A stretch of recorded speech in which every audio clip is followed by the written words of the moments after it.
This is Good Morning Uganda on UBC Television. My name is Chantal Olive Akandinda.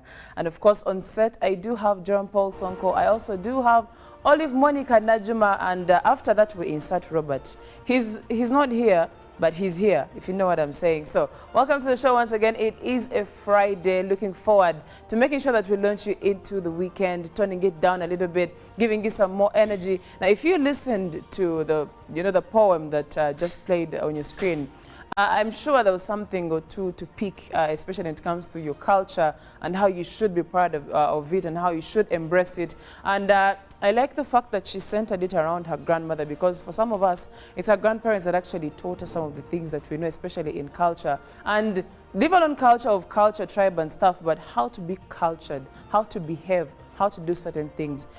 Agree with me that it's usually the grandparents that will insert most of those things in the children. Welcome to the show once again. If you didn't get a chance to interact with your grandparents, so there must have been someone who sat in the figure of a grandparent. But enough of that. Let's see how the team is doing this Friday. Sonko usually by Tuesday he says it's a good week. So I want to find out if it has indeed been a good week. But also I have just figured out this morning that he usually has a new name by Friday. Today I understood that he's Salongo. Oh, wow. Salongo. I do have, let's say, I don't know how I can use it. This lady who we work with here, and she normally calls me Salongo because by the look of things in the next few years, I may be heading to Mbarara to pick my Nalongo. Besides that, when you talk about the Friday, there's a jam I listened to yesterday evening. It's called My Guy, Fifa Maker, Big Trill. So there's a part that says, I'm in a good mood. And it's Friday, we're all, happy, in a good mood. And there's something that has actually caught my attention this morning. One of our colleagues here, the main character, if you know what Olive I'm Monica, having a shirt, encrypted with words. Told her. I love it when my wife lets me play rugby. So when you see it from afar, it's like, I love my wife. But there's some words in there. I think all the rugby dudes or guys within the country would be so happy if they happen to meet her today, especially if she goes around Chadondo. I think you will win yourself a plate of something there, and maybe. But then again, in a way, it's just for me. It kind of shows that in a certain way, men will tell you, "I love you, my wife," but in the background, he's saying, "I love you because you let me watch soccer, because you let me watch rugby, because you let me go out with the boys, because you don't nag me, because you are understanding." All the understanding, the key issues of understanding are silent. Because you don't argue. You don't argument. But then the most pronounced is, "I love my wife." No, but is it the bold part what matters? I love my wife. So in between there, of course, there will always be issues. It's like people celebrating 25 years and, golden jubilees of marriage. Yes. They'll say, we've had a beautiful marriage, but only them know what Why? Ups and downs. Exactly. Yes. So I love my wife, but in this case, there is I love it when my wife lets me watch rugby. And currently, the Rugby World Cup is ongoing. So she even knows. Sonko, After the show, do you want to agree with me? There is something we don't know. There's something we really need to know. But how she actually, starts getting all these updates now. Oh my goodness. I watch it. I watch it. But anyway, Chantal, you mentioned something in your opener about your the grandmother, and I like that spoken word and how it was centered on her grandmother. And I was also raised by my grandmother, and may her soul rest in peace. She was the matriarch. She was the woman of my life. And but you said something that I disagree with, that grandmothers are the ones who instill, most times. Most times, grandmothers are the ones who spoil. Not at all. They raise their own children well and then spoil our children. I've actually seen a meme which says that during the time when your mother is actually raising you, she's a little bit toxic in a way. She's tough on you. And then but when it comes to your your grandchildren, she gives this child this modern generation love that she didn't give you in a way. I don't know how true that statement is, but our parents actually tend to love these grandchildren. I think they bring back their childhood Personally, days. I would say my grandparents loved me, really did. But I can still say, for the biggest percentage of the good things that I know how to do, how to treat people, I got them from them. My grandfather would not let you peel when you're seated on a chair. Sit down. Even mine. You get it. So they had that role to play, and if your grandmother spoils you, then we need to revise that, because they are the authors of tender spoiling. I should say. They will instill, but still there will be some bit of spoiling. Spoiling, definitely there will be. Yeah, there will be with extra love. They won't be as extremely tough as the actual parents. Very true. Yeah. Well, the good thing is most of you are going to become grandparents. I said most of you, not most all of us. You're going to be grandparents, and we shall see that you will find yourself with that soft spot for those grandkids of yours, and most probably you will not have much control over all that. You will find yourself in that place anyway. True. But away from that, we are in the Independence Week, literally, and very soon Uganda is going to be celebrating 61 years of independence. That is on Monday. But also, we are as time goes on, you also realize that as a nation, you know, we have grown in a number of ways. This year's celebrations are going to be happening in the West Nile. I don't know if any of you plans to travel. You might decide to give us a live coverage for that particular day. Maybe Olive status updates and and all these things. Maybe you're hoping to go to the West Nile, but that's what the celebrations are going to be. And someone said that's good news because it reduces jam around town. Oh wow! Ugandans. But lately, independence celebrations have been scattered across the nation.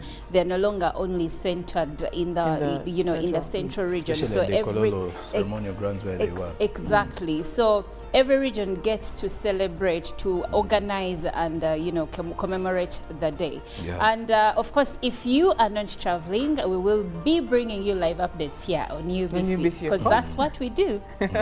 Right. Well, at this moment, we are not going to go further into all the other stories and everything. Let's take a look at what is happening on the local scene when it comes to news around the country.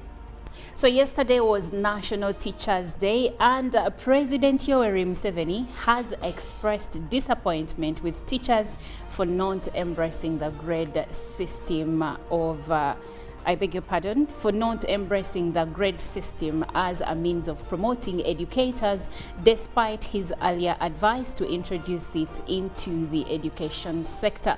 During the 2023 International Teachers' Day event at Kololo, President Museveni emphasized that the concept of grades is superior to the current practice of promoting head teachers and deputy head teachers.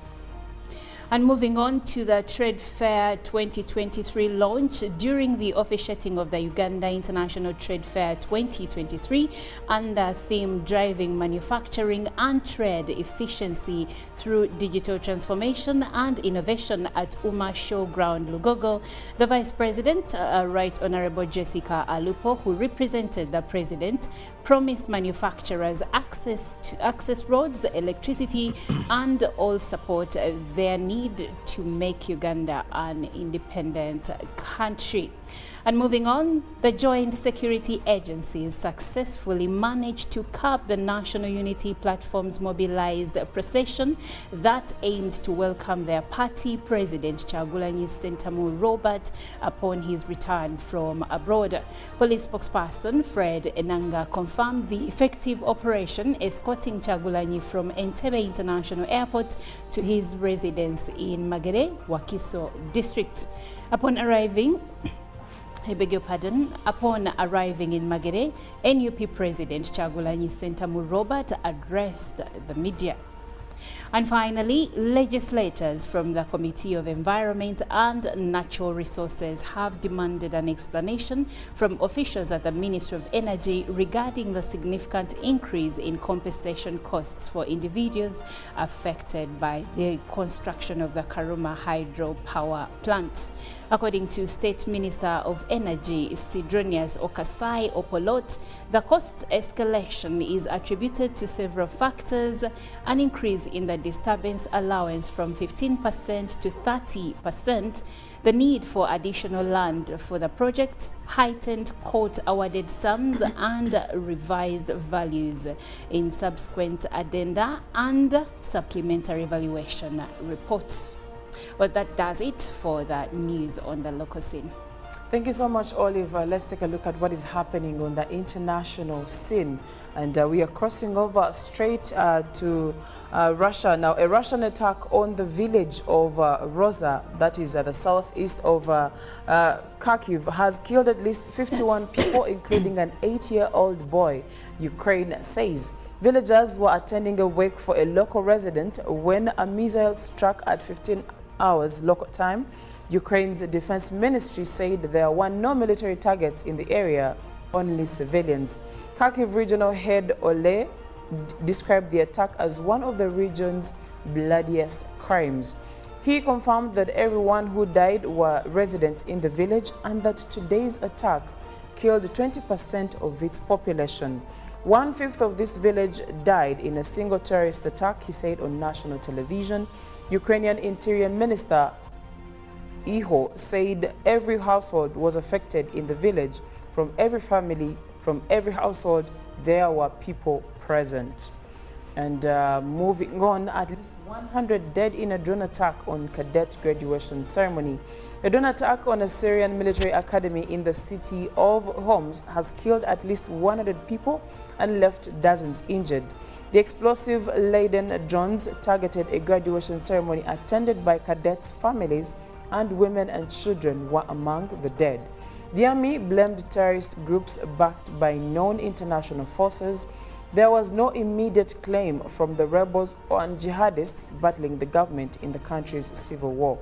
The drone attack is believed to have been launched from opposition-held areas northwest of Homs.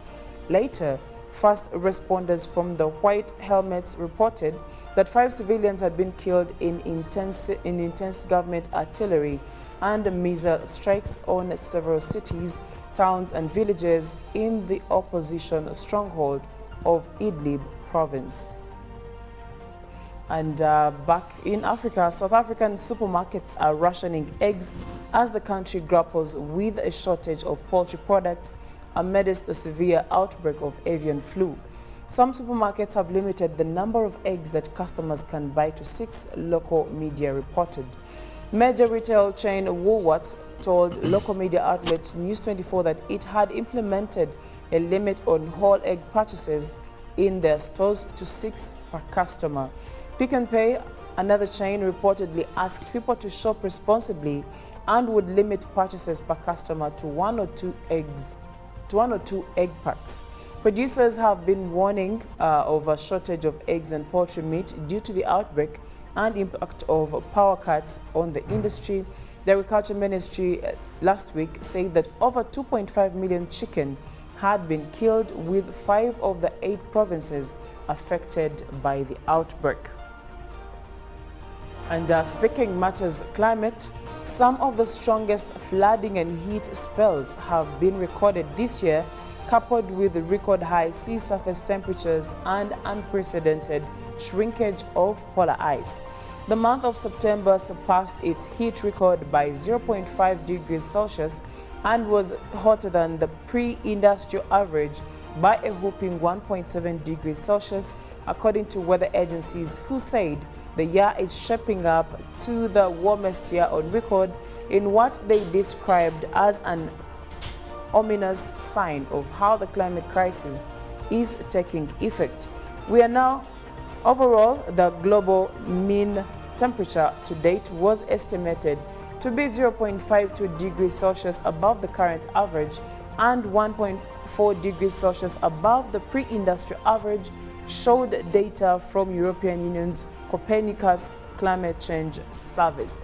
That is it for climate news and also what is happening on the international scene. But I do trust and believe that Sonko has what we need to look out for in today's dailies. Well, in today's dailies, the New Vision and the Daily Monitor. It's Friday. The New Vision with the headline, Government okays 29 billion Ugandan shillings for teachers' SACCOs. The ministry overhauls payment structure and scheme of service. Away from that, the Trade Ministry and the Trade Ministry Permanent Secretary dropped as accounting officer. More of the same with the New Vision today. Furthermore, in the Beat magazine, Robin Kesty comes to Urban. Away from that, the Independence series, The Changing Face of Uganda's Parliament. Full report with the New Vision as well. Now in the politics perspective, several arrested as police drive Bobby Wine home. More of the same in the New Vision. Now the Daily Monitor still with our front pages. Bobby walks in Besigye's shoes. Read more about the same with Daily Monitor. Teachers' Day, President Museveni issues directive on promotions. Elsewhere, Rwenzururu Kingdom lists key priorities after Omusiga Omumbere returns. Away from that, in the Scoop magazine, Maurice Kiria, a star, returns to stage as 1,200 arrive for FDC Delegates Conference. More of the same with the Daily Monitor this Friday. Right, thank you so much, Jerome Paul, for the updates with the press review. Well, we will be going for a break, but when we return from the break, we are going to be having, of course, we do talk matters of national importance Monday to Friday, so there's, of course, the part where we get to sit down and have those conversations. But also, do note that every Friday, we do have performances from guest artists here on the show. And this Friday, we are expecting Cohen JC, who is a vocalist and a songwriter. I'm looking forward to these performances. And of course, you know what music does. For some reason, that's how you know that the weekend is here. But also, we do have a special guest this day, and we are going to be talking to Kevin Mugabe, who is the Minister of Information, Makerere University. So please do stick around because we do have a lot that is lined up for you.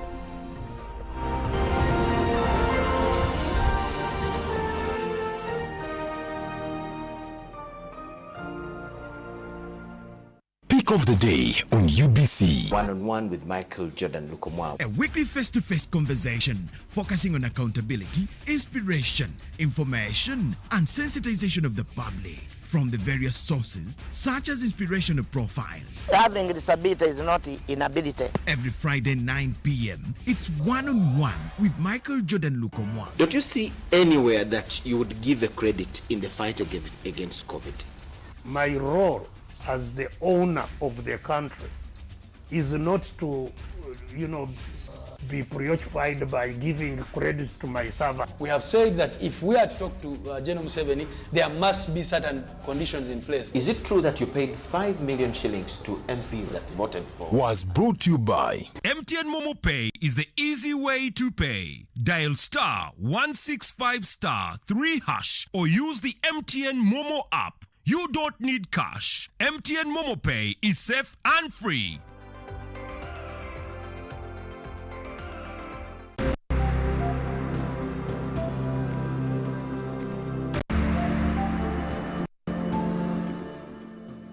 This plan, as the name prescribes, is a project for restoration of livelihood in northern region.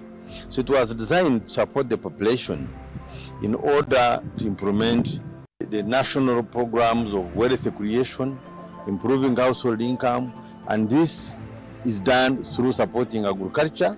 And by supporting agriculture, you support seed production, training of farmers, mindset change, and if it went ahead to have components of food security grants, whereby families were given grants to be able to improve their food security. But there was also community-based natural resources grants, which were given to families to put in place woodlots, which would help them to reduce on killing the vegetation and deforestation, looking for energy or for firewood.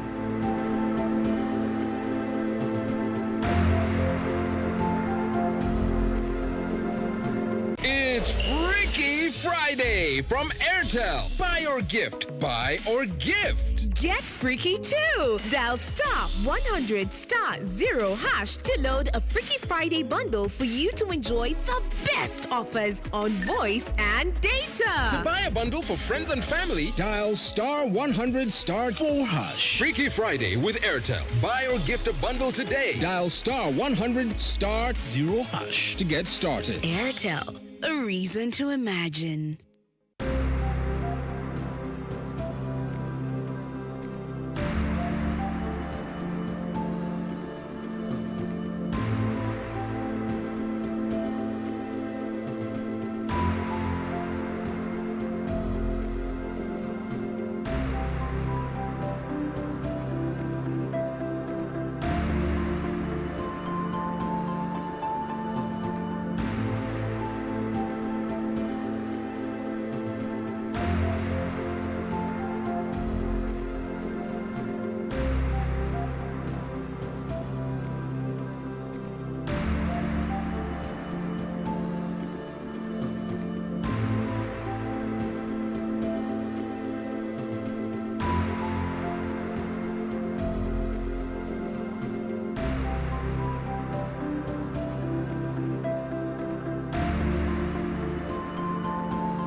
Good morning. Once again, you are still watching Good Morning Uganda on UBC television, and we are hoping that you're having a lovely morning. It is a Friday now.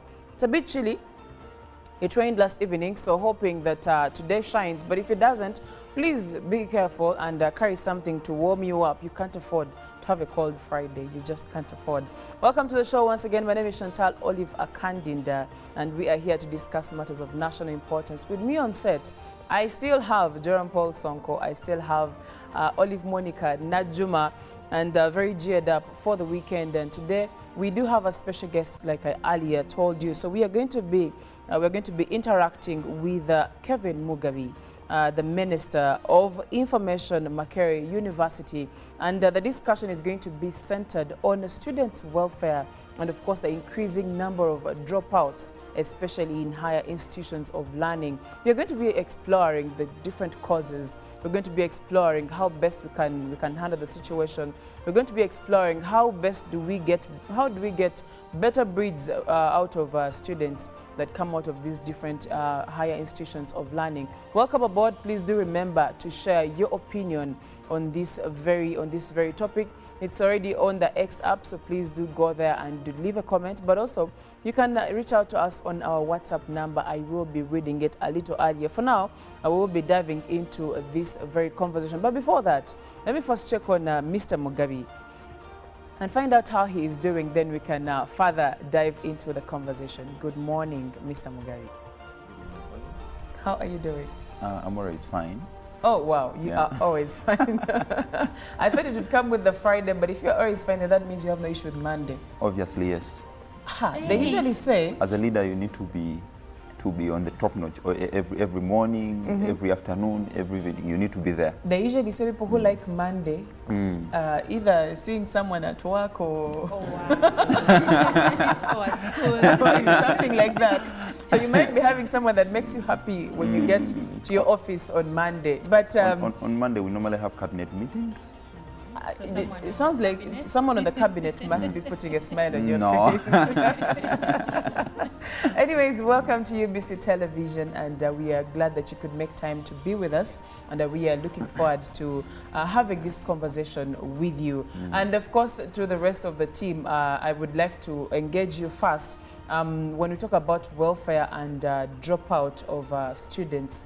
Or student dropouts, especially in higher institutions of learning. For starters, which higher institutions of learning are we looking at? We are looking at higher institutions of learning, and most especially universities, and universities like, for instance, Makerere University Makere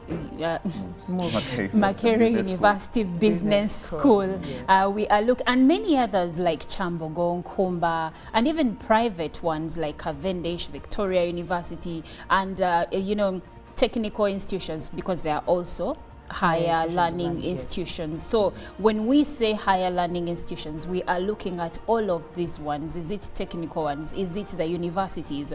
And we are looking at the dropout rates in there. For instance, it is said that Makere University loses over 1,000 students. Every academic year. Every academic year. Now that's a huge number, and it takes me back to what used to be our teachers used to tell us in primary school. They would say you are quite a high number when you sit PLE, but that number reduces when you transition to O level, and that number still reduces when you transition to A level, and then it further reduces when you join university. But then when you join university, some people will go up to second year, others may not even finish first year. Even the first semester may not end. Even the first semester may not end. And of course, when you look into why students are dropping out of school, especially in higher learning institutions, the factor is mainly around money. It's around poverty. True. Exactly. Right. Jovan Paul Sonko, what do we know in this case when it comes to school dropouts and also welfare in these high institutions of learning? Well, let me start with the dropouts. As a victim of such scenarios, I remember my first degree that I happened to apply for, I did not complete. I think I stopped in second year, and it was due to financial constraints. Before I had to sit for 1 full year as I was reorganized, not a full year, 6 months, then I was reorganizing myself to change university, and then bounce back. And during such a time, I got to meet lots of students in the same scenario.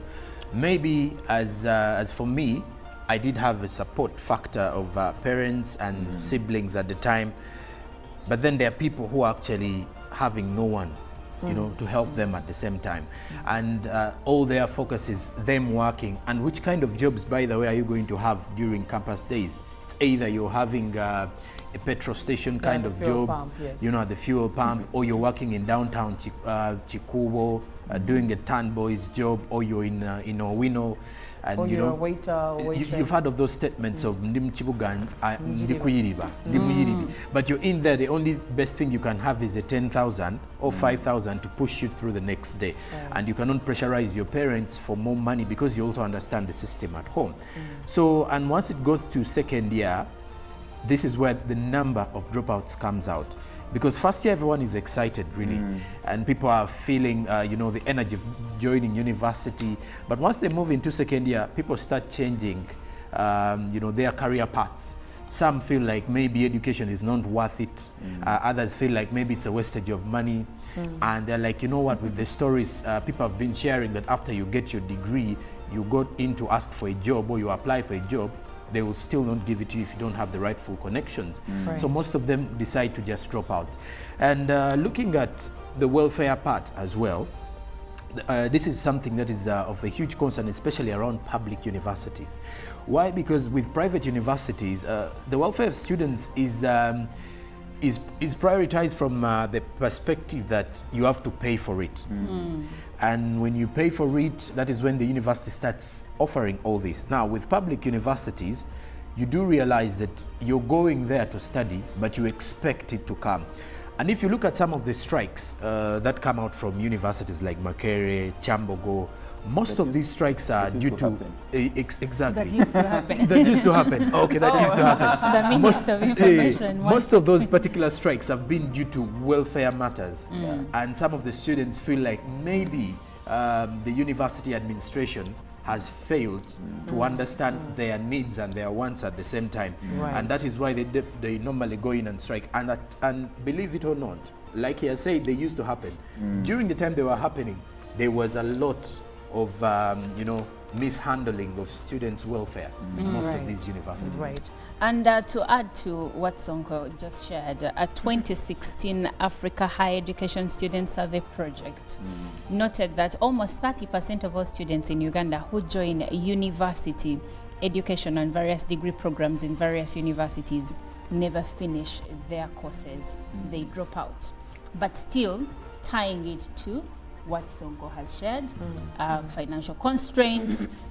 And because of these financial constraints, you're going to find that others are going to drop out to find a way of, working and making it in life. And some jobs that, of course, these are usually blue-collar jobs. And for a blue-collar job, they won't say work in shifts and then go to school. Right. So you find that they have to choose one, either to go to school or to work. But because the money is not there, they're going to work. And before you know it, some don't go back because money can be inviting, or it's never enough for them to go back to school. Right, and it's on this very note that by the mere fact that we have a students leader in the house this morning, we're going to be hearing from him.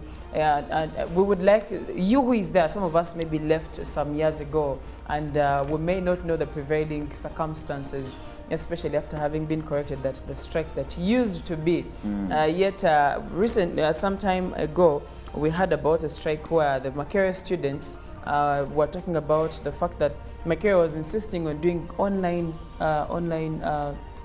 teaching, and these students were feeling like it's unfair to those that don't have access to internet and stuff like that. That was about 2020. It was 2020, crossing into 2021. So I'm hoping that as a students leader, we also have some information on whether we've actually handled these issues that are making these people strike. But for now, what do we know about especially the causes of these dropouts in these institutions of learning?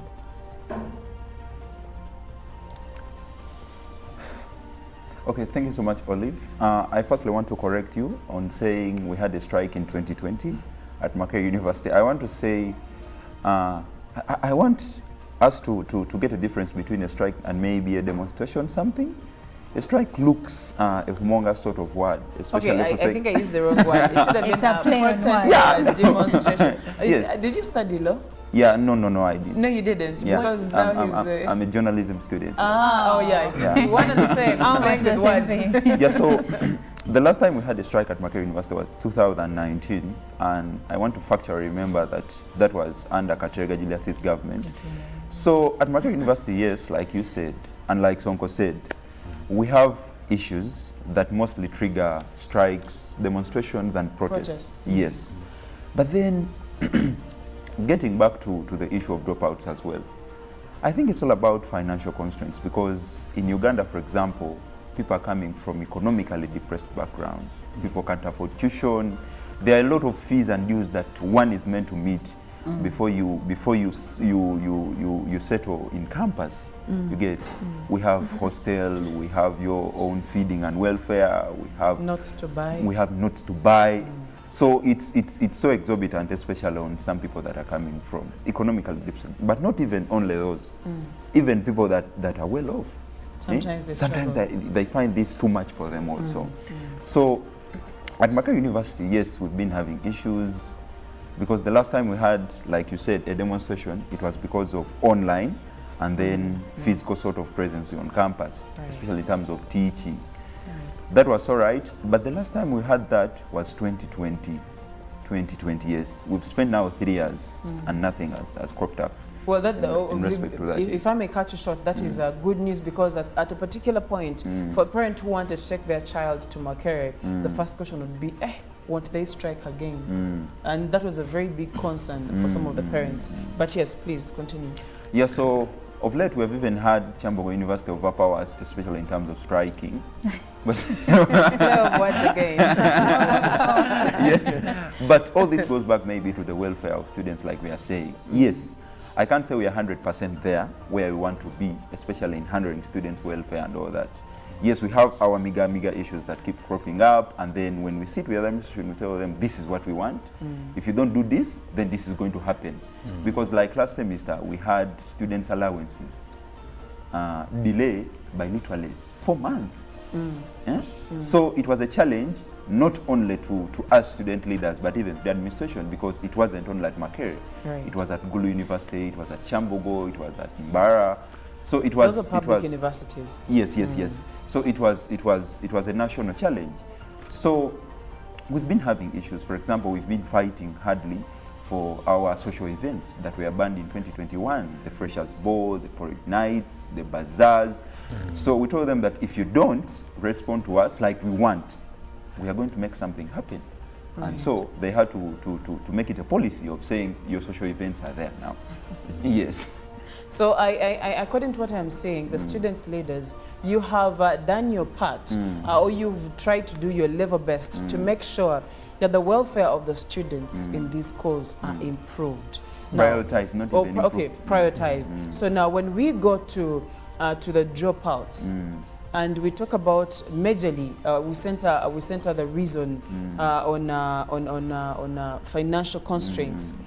Haven't we had scenarios where we have seen people go to school and go to campus and study and still be able to pull through? We've seen people who work different jobs to make sure that they can pull through to go to school. Also, we have seen cases where a student who is from a well-to-do family doesn't even attend class. Okay, so thank you, Oli. I want to drive this discussion back home to Makerere University. Like I was saying, the biggest cause of school dropouts, especially even in high institutions of learning, not even in high institutions, but even in the lower tiers, is financial constraints. Right. But then that doesn't qualify it as the only cause of school dropouts. I want us to as well delve into a lot more reasons that bring about this. We have challenges. For example, we have academic pressure. We have students, for example, I have peculiar examples of students from law school at Makerere University. They have a lot of work on them, pressure, academic pressure. So you find it at a point that a student usually can't make it through one semester because of the pressure, because of the coursework, because of that. So it's trauma sometimes. And if we have anyone here who subscribes to LDC, I surely know you have a very good example of this. So academic pressure also can be a cause for dropouts. But then that is not the biggest point. The biggest point, like we said, Uganda, we are still not even there in middle income like some people were saying. So as a country, I believe financial constraints is still making us lag behind. But then we have another aspect of lack of scholarships. Surely people don't know about scholarships, because we even find that people mostly on government are people from well-to-do families. You get it?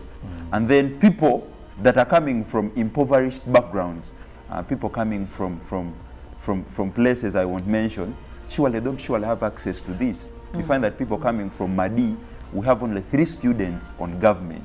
And then people coming from the central, we have over 10 or 11 people on government. Right. So people surely are still missing out on this. But then the other issue is maybe responsibilities. I want to say at campus, we are 18 and above. I don't surely think we have anyone below 18 at campus. No. So when we get to campus, like people used to say that there's a lot of freedom at campus.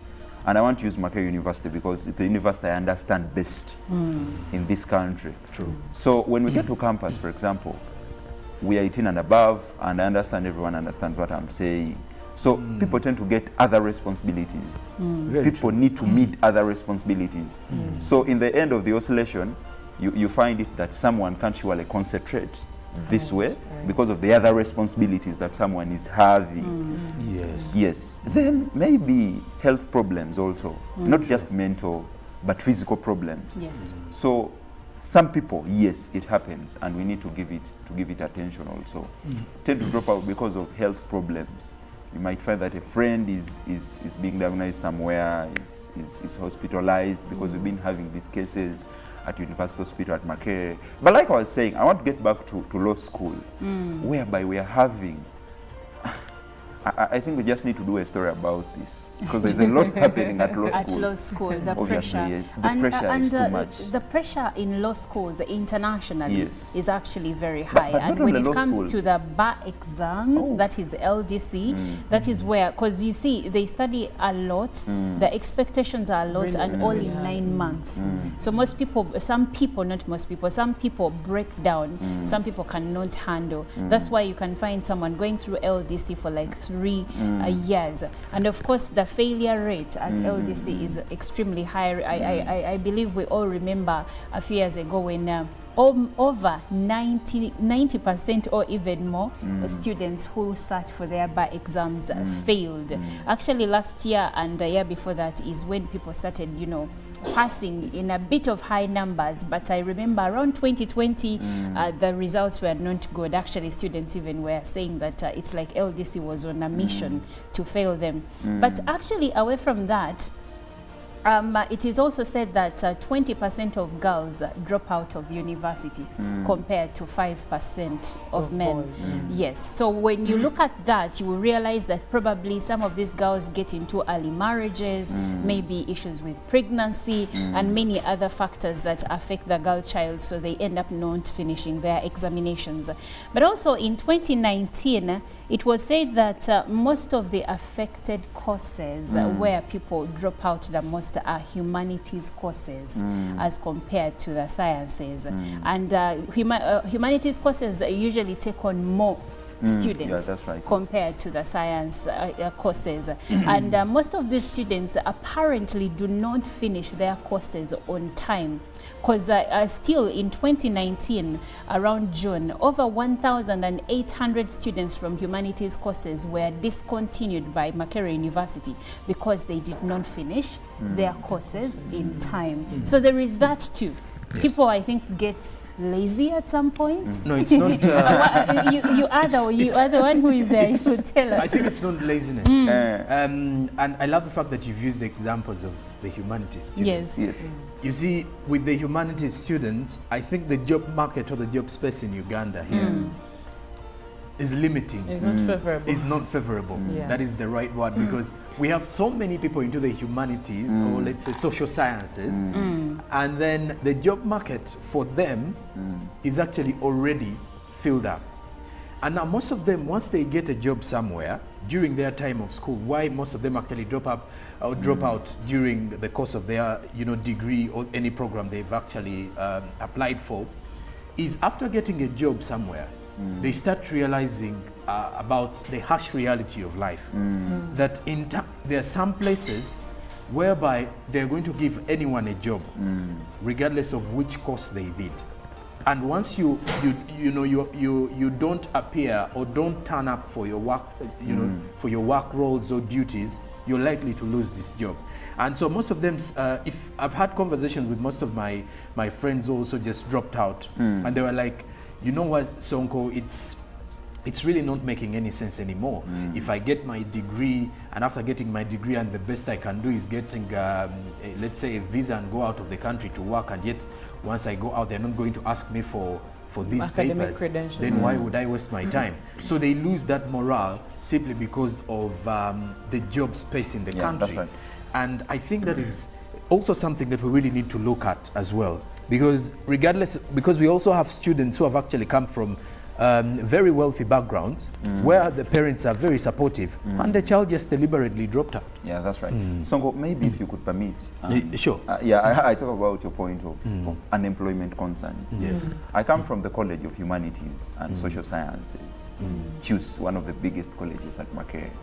So talking about unemployment, for example, like he was saying, that we have this concern whereby students, for example, in humanities, you don't usually need the expertise to practice some of these professions from the College of Humanities. And social sciences, not like at the College of Health Sciences, where you need to be qualified for the job to be one. At law school, you need to be qualified for the job. True. But engineering, you need to be there. So I wanted to say with the acumen to practice. But then at humanities, for example, me as a journalism student, we have citizen journalists practicing. They are not qualified, They have they're not already been to an practicing. institution. They don't well have certificates or even diplomas. They have the following on social media. You get, they have the numbers. But still you have an edge on over them. And actually every time I hear that debate over today, you don't need to go to journalism school to be a journalist. I'm like, but still, because as a trained journalist, there are things I see and I'm like, this is not allowed. This is not one of our principles. This is not what we do. But because there is sensationalism today, that's why people, you know, try to align themselves with the citizen journalists. But still, if you want well-researched information, that's when you're going to tune into stations like UBC TV and other stations who do their groundwork and root it in the true principles of journalism. Yeah, but then it gets to a point where maybe the franchise, the people watching, can't you realize who is professional and who is not? Yes, but then that's again, where the challenge is. You'll agree with me that some of these, say, courses or professions, I wouldn't want to use the word professions because some people are doing them and they're not really qualified academically. But then again, they're doing way better than those who are currently trained and qualified. In but those, do you also fields. realize that some of those people are also already educated?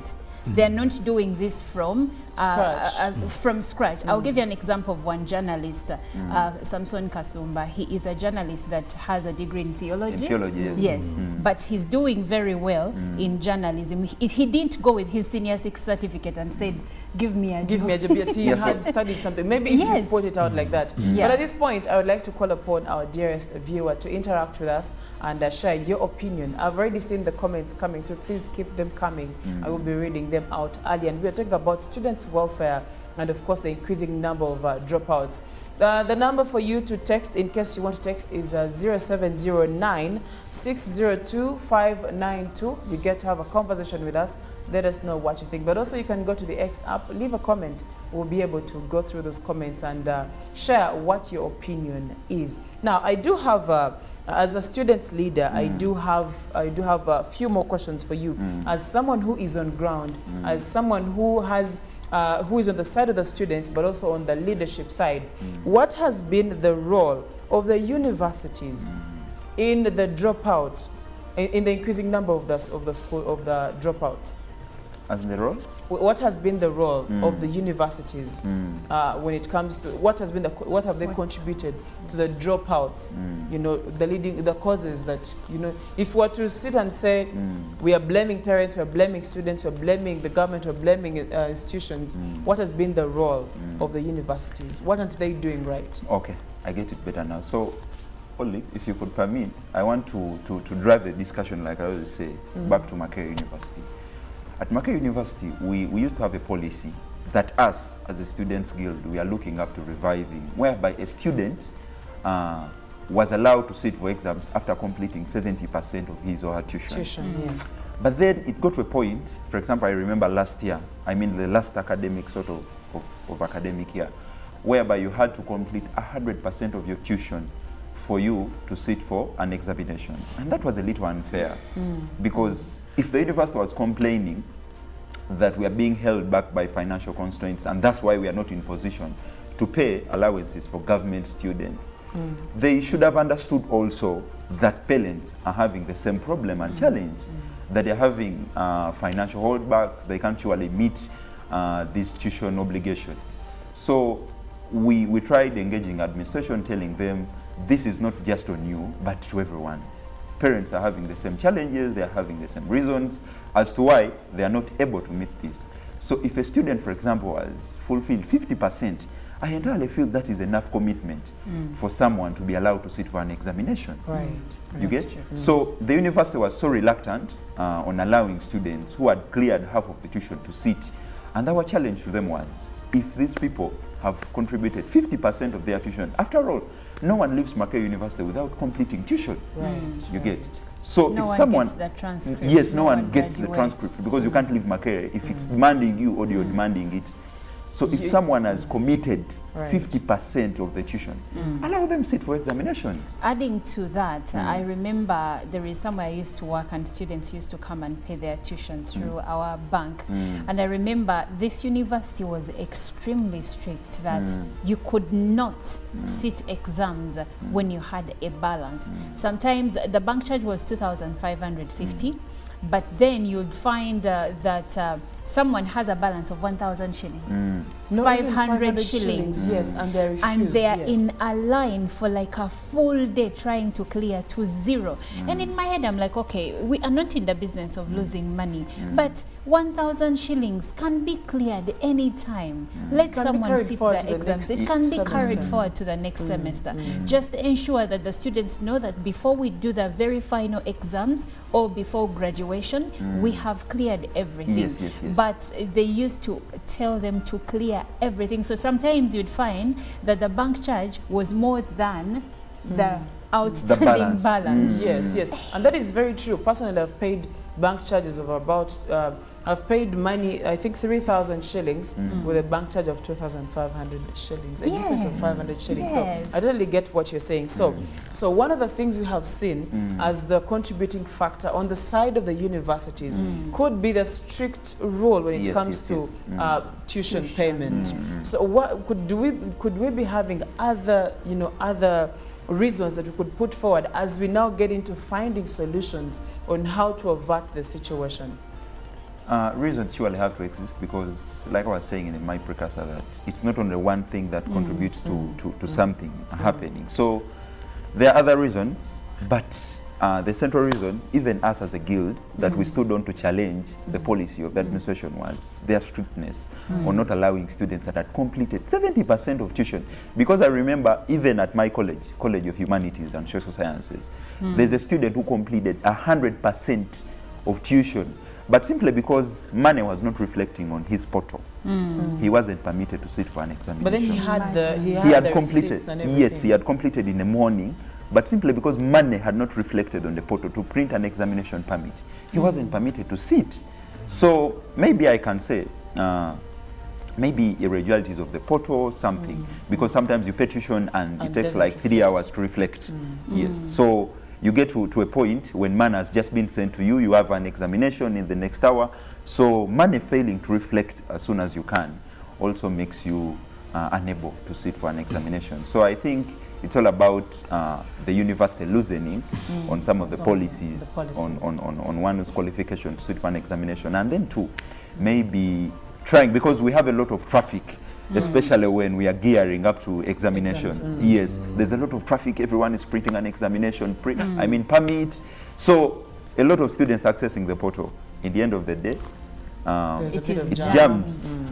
People can't access it anymore. So it gets to that point when students surely can't, especially for the last sort of minute.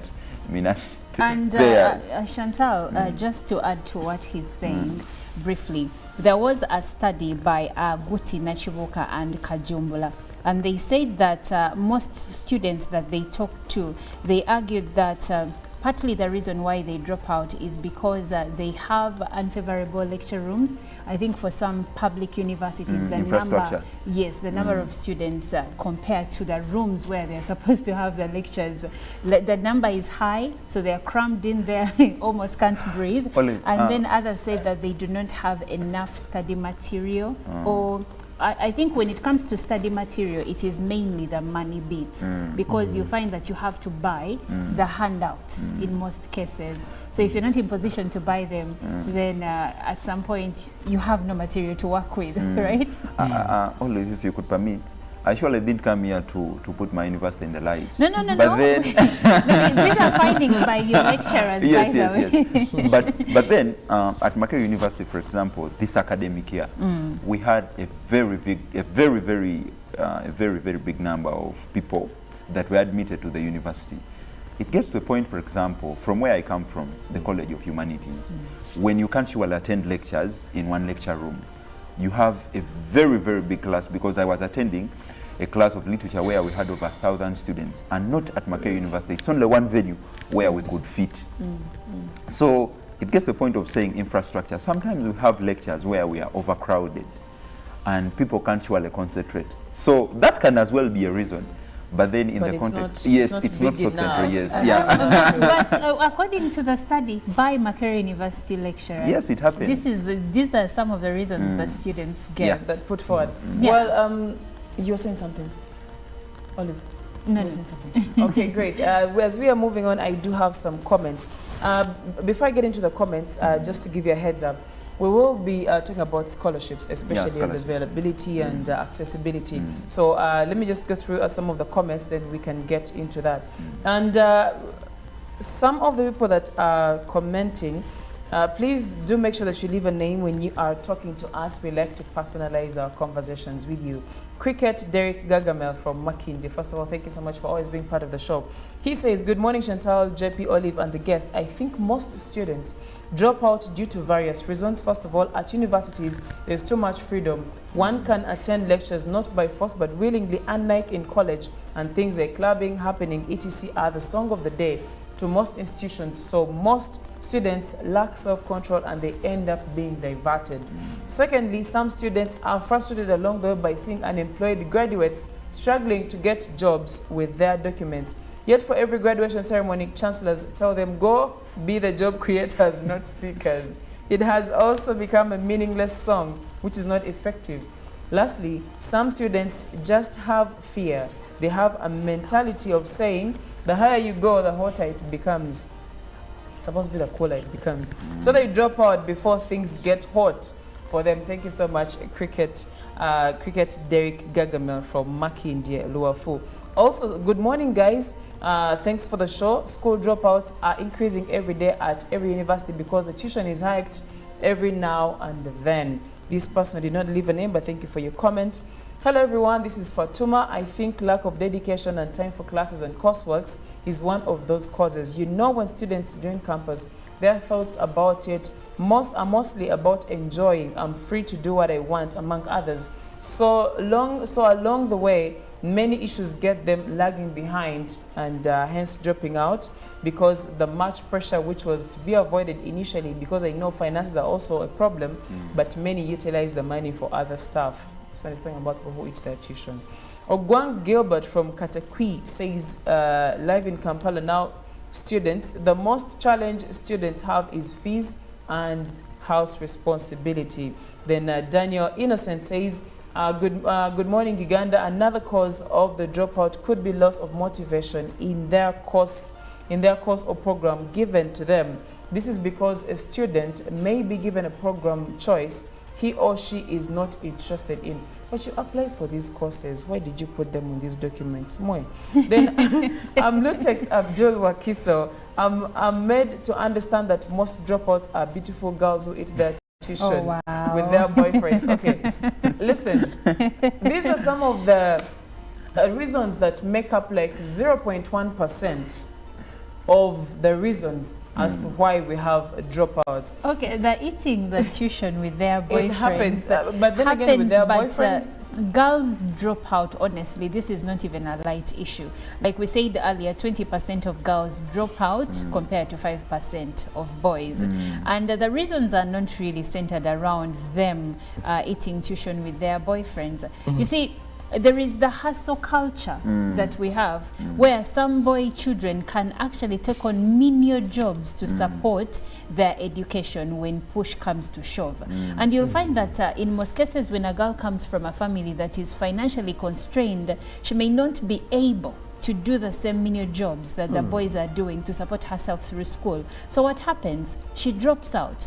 Of course, they also have other challenges, like where, you know, they are enticed by the issue of older men, and before you know it, they are pregnant, they are now dropping out of school. Issue. Yes, that is still a girl issue. So the issue of girls dropping out of school is actually bigger than them being beautiful and eating school fees with their boyfriends. Yes. Still on the comments. Good morning. It's true I missed my final exams at Chambogo because of just 153,000 and I was advised to register for a dead year. This is Fred Mwanda. And this is very unfortunate because these public universities should be more sensitive to some of these things. I mean, you're building for the nation.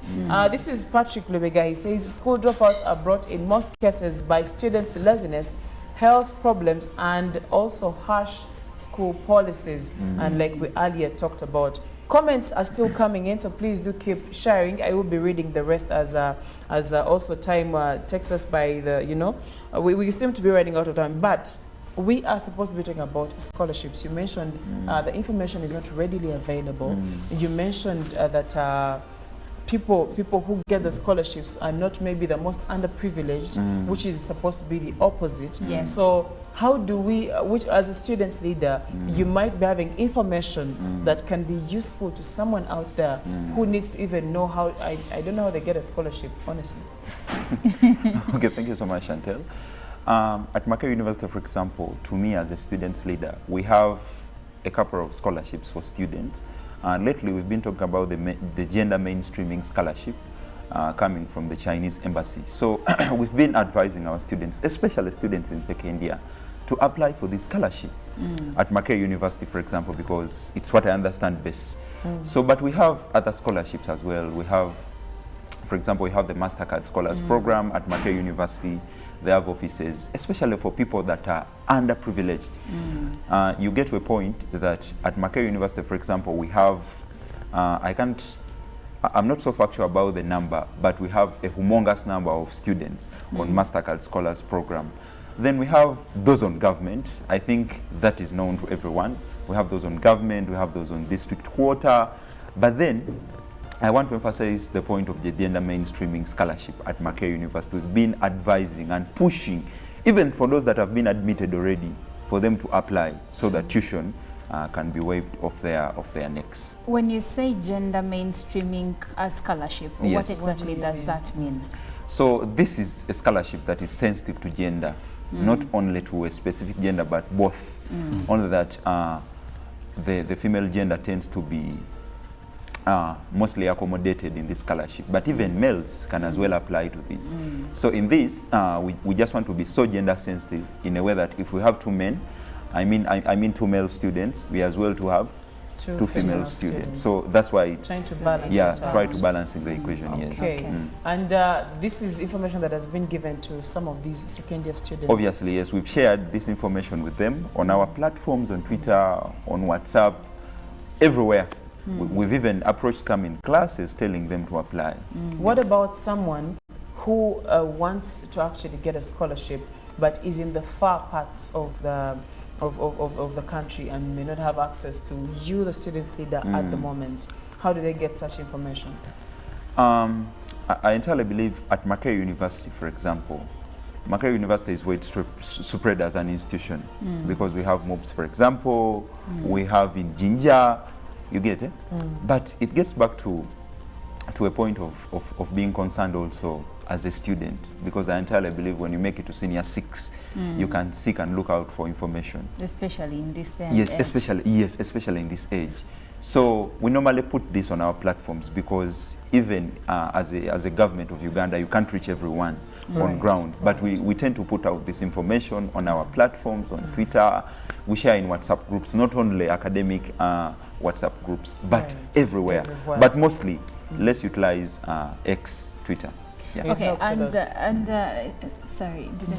So this scholarship, I still would like to know, does it apply, the gender mainstreaming scholarship, does it apply to only students that are already in the university, or those that have just finished senior 6 can also apply for it? Yeah, so the thesis of this scholarship this time around was that we are mostly looking up to second year students. Okay. But then even for people that have not made it to campus yet, people still in the application process can as well apply for this. Only that the priority of this year was mostly second year students. Okay. Yeah. Great.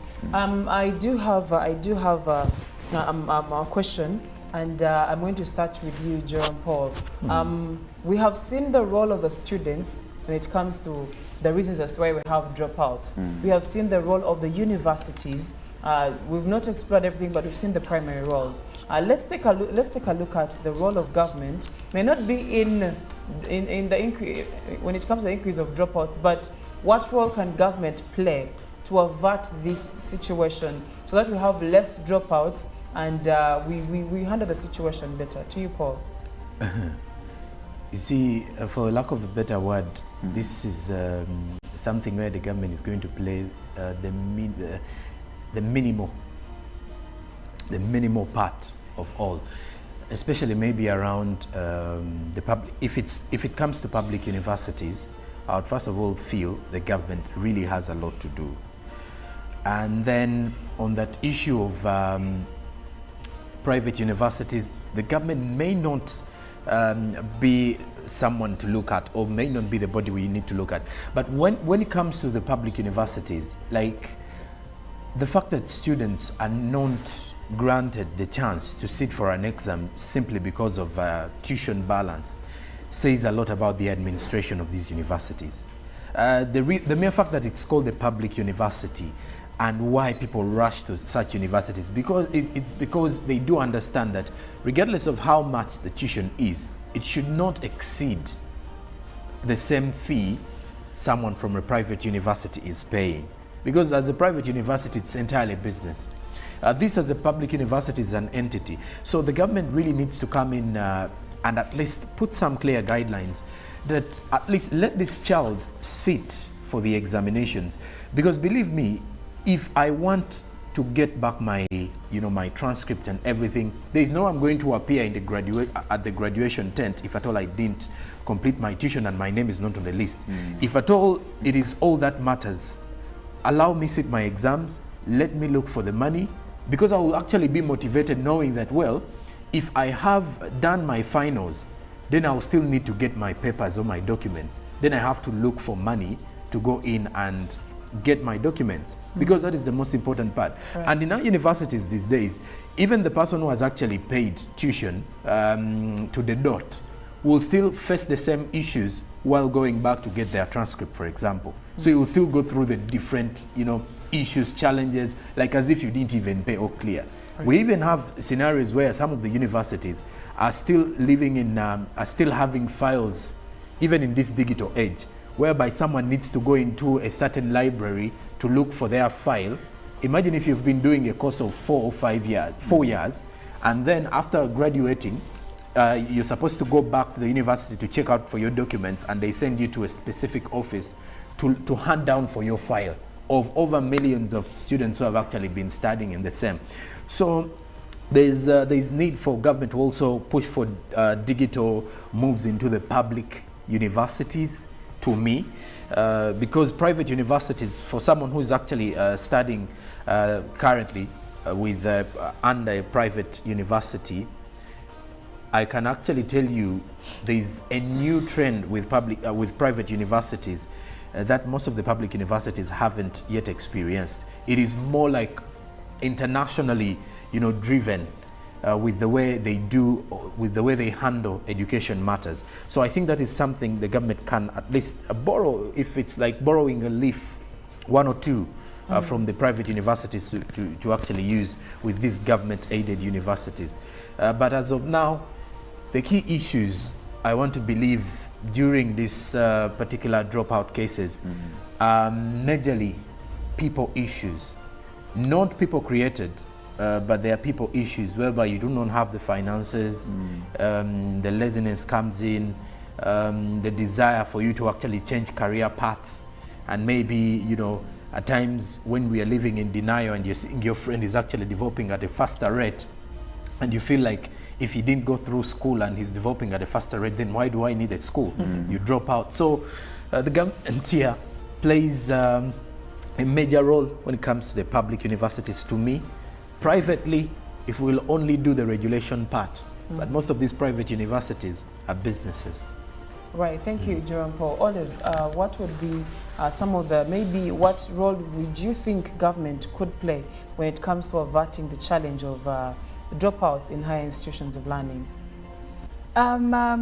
when it comes to the government, actually here I will center it to maybe the university. For instance, Makerere University is still government owned. And one of the systems they introduced was the peer training, peer mentoring system, where there are those the minorities that are struggling academically have this one-on-one mentorship where they are being helped in their weak areas, and that could actually help. But also today, what COVID-19 showed to us was the emergence of online studying. So for the students who are not staying in hostels and they are not staying in the university halls, yes. but they have to commute every single day, and you find that sometimes they are unable to come to the university because of distance, this is where you introduce like online classes, so that in as much as they are not in the physical class, they are in position to go to attend lectures at any given time. Because for instance, networks like MTN and Airtel have bundles for people who are studying, where you can buy them cheaply so that you're able to attend classes, have meetings and whatnot. So if universities could embrace online teaching, so that you do not just say everyone has to be physically present, because some people may not be able to. You'll find a student who goes to Makerere University, but probably they come from, let's say, Entebbe. And coming from Entebbe every single day could be strenuous financially. So maybe for the practical classes, they can come, and other classes, they can have them online. We need to broaden our mind and have a mindset change when it comes to the way instruction is given, and take it away from the physical to embrace online. Okay, to you, Mugabe, two things. Yes. One, of course, how can government come in to avert the situation? But also, I would like to know what has been the role of the student leaders? How have you come out to help when it comes to this very situation of dropouts in higher institutions of learning? Okay, so I'll start with government. Right. What government can do, especially in trying to avert. At Makerere University, we say we build for the future, and I entirely believe, even as a nation, that is the direction we are taking. Right. So if our focus mostly is prioritizing education and the future of this country, I entirely believe the government, because my understanding, by the way, when I was in primary, we used to have what we call UPE, that is the Universal Primary Education.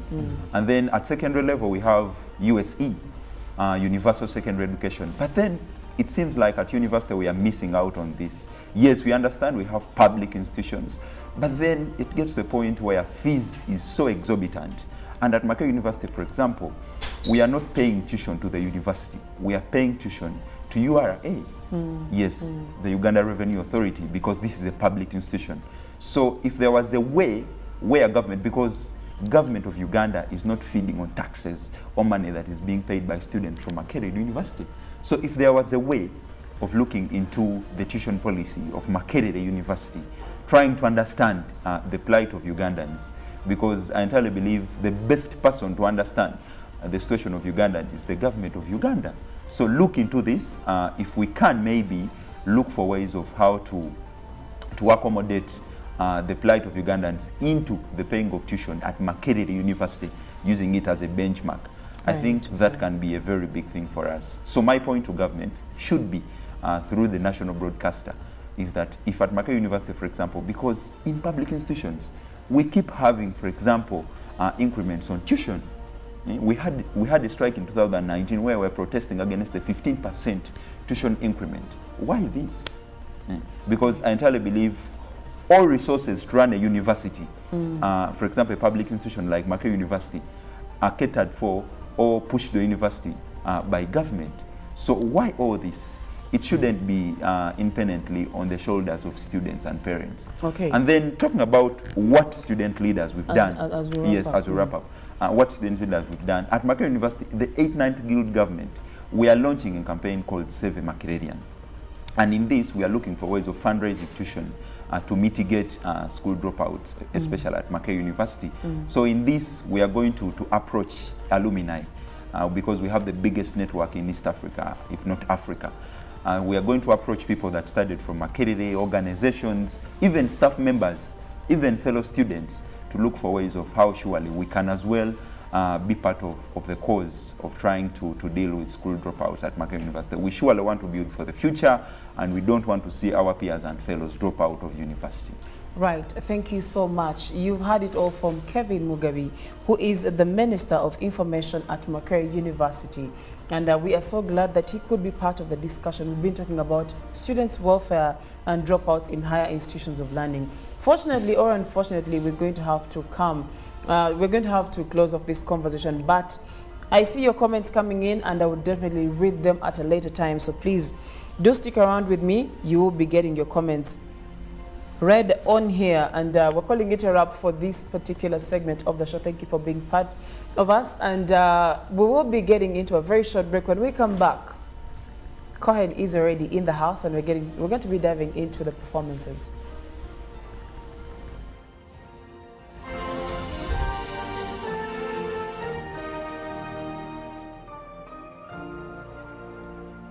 Pick of the day on UBC. One-on-one with Michael Jordan Lukomwa. A weekly face-to-face conversation focusing on accountability, inspiration, information, and sensitization of the public from the various sources, such as inspirational profiles. Having a disability is not inability. Every Friday, 9 p.m., it's one-on-one with Michael Jordan Lukomwa. Don't you see anywhere that you would give a credit in the fight against COVID?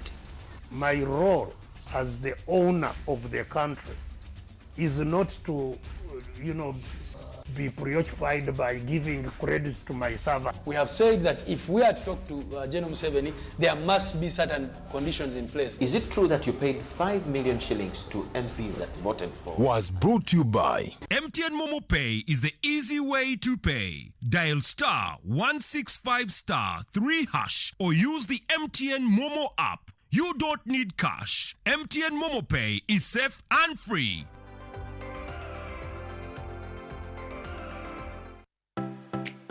UBC is the national public broadcaster. We educate, inform, entertain, and inspire our audiences. You can watch us on free-to-air channel 001, DSTV channel 282, GoTV channel 371, Star Times channel 201, Zuku TV channel 20, and Azam TV channel 350. Even when your subscription expires, you can still watch UBC for free on your pay TV platforms.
Did you know that the Uganda flag was adopted on the 9th October 1962? This is the date that Uganda became independent from the British Empire. The Uganda flag was designed by Grace Stewart Katebariro Ibingira. It consists of 6 equal horizontal bands of black on top, yellow, red, black, yellow, and red at the bottom. A white disc is superimposed at the center and depicts the national symbol, a grey-crowned crane facing the hoist side. The colors of the Uganda flag have different meanings. Black stands for the people of Africa, yellow stripes stand for the sun shining brightly over the country, and the red stripes stand for the blood that connects the country's many people. The crested crane in the middle symbolizes the gentleness of the people of Uganda, and its raised leg represents forward movement of the country.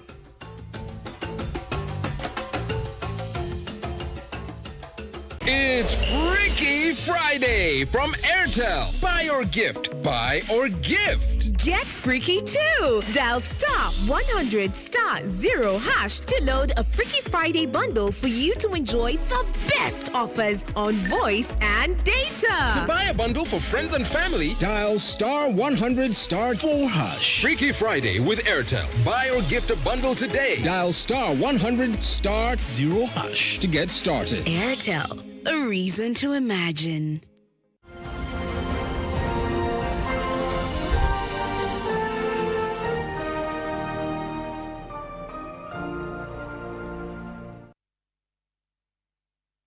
Friday, we are in the Friday mood and we are so glad that you get to be part of the show. Welcome aboard. If you're just joining us, you've missed too many good things, but of course the good is still here till the hour of 9 a.m. so please do stick around. I do have Cohen JC with me this morning and he's going to be our guest artist, and I'm looking forward to hearing the melodies that he's going to be giving us this morning. But first, hi Cohen. Hi, how are you doing? I am very well. How are you doing? I'm amazing. You are amazing. So are you ready for the Friday? Yes, been ready for the Friday since Monday. He's been ready for the Friday since Monday. Anyway, so let's see how ready he is. Personally, I am looking forward. He says he's going to be doing you're going to be doing original compositions. Yes, and I'll be doing I'm a couple of my songs. Your songs that you've written and produced. Okay, great. That is what we're going to be getting from Cohen. I'm not going to ask about the titles because I might mix them up. Let me just let him do his thing and we'll be right back. For now, it's the performances from Cohen JC. Thank you.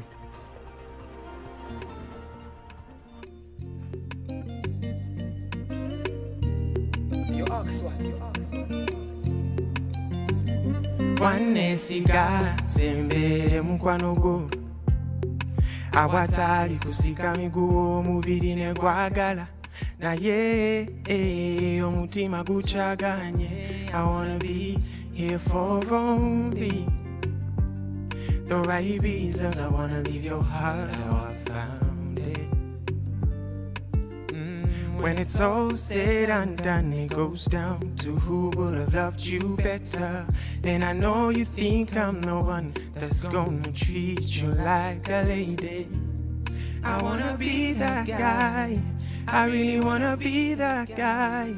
Omutwe no mubiri biyo yakwe naye omutima guchaganye. Siganye, bambi siganye. Naye mutima gwe guganye. Siganye, bambi siganye.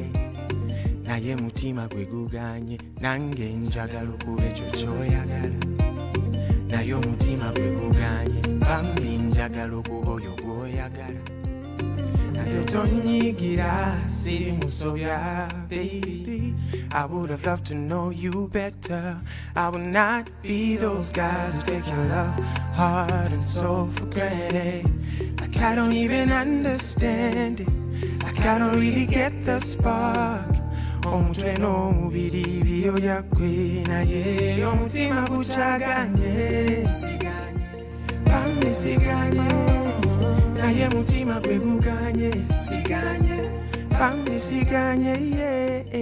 Mutima gwe guganye. Nange njagala okuba ekyo ky'oyagala. Naye omutima gwe guganye. Bambi njagala okuba oyo gw'oyagala.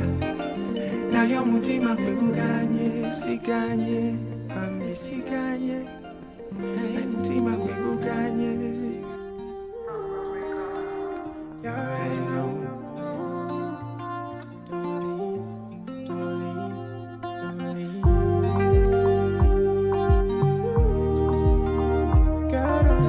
You ask one. You see them girl a beauty them. Kameseji kagambye nti ogenda wasibyedde ebintu kyekikukyusiza obwongo kikyenkoze netonde towuliriza ngambo baby bebakugamba bakulimba gwegwe nina baby gwegwe nina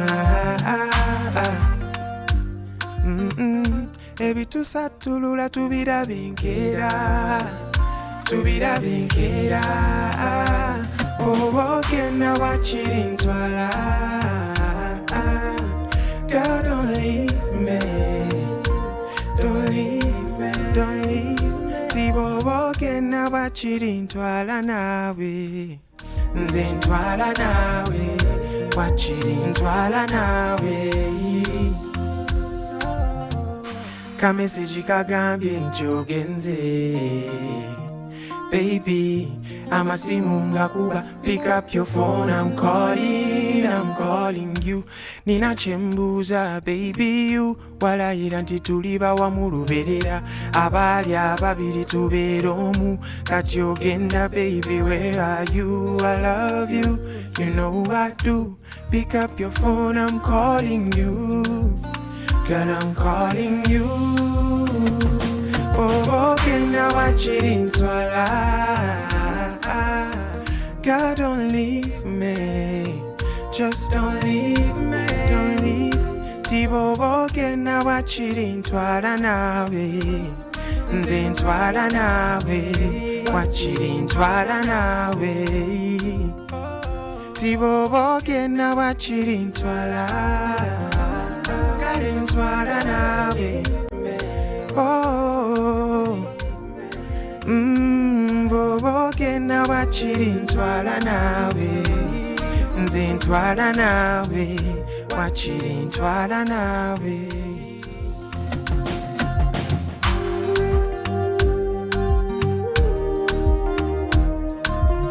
You ask one. You see them girl a beauty them.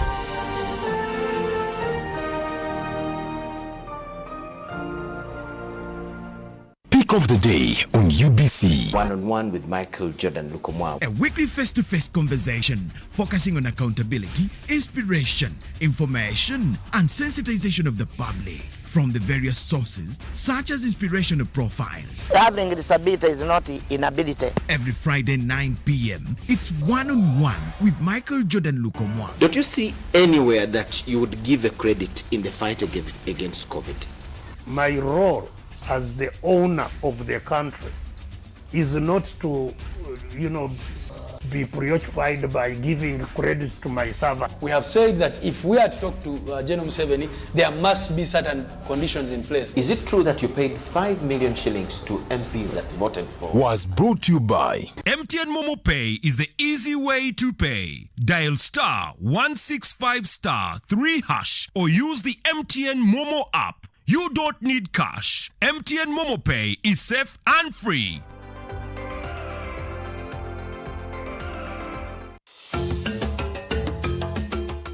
Did you know that the Uganda flag was adopted on the 9th October 1962? This is the date that Uganda became independent from the British Empire. The Uganda flag was designed by Grace Stewart Katebariro Ibingira. It consists of 6 equal horizontal bands of black on top, yellow, red, black, yellow, and red at the bottom. A white disc is superimposed at the center and depicts the national symbol, a grey-crowned crane facing the hoist side. The colors of the Uganda flag have different meanings. Black stands for the people of Africa. Yellow stripes stand for the sun shining brightly over the country, and the red stripes stand for the blood that connects the country's many people.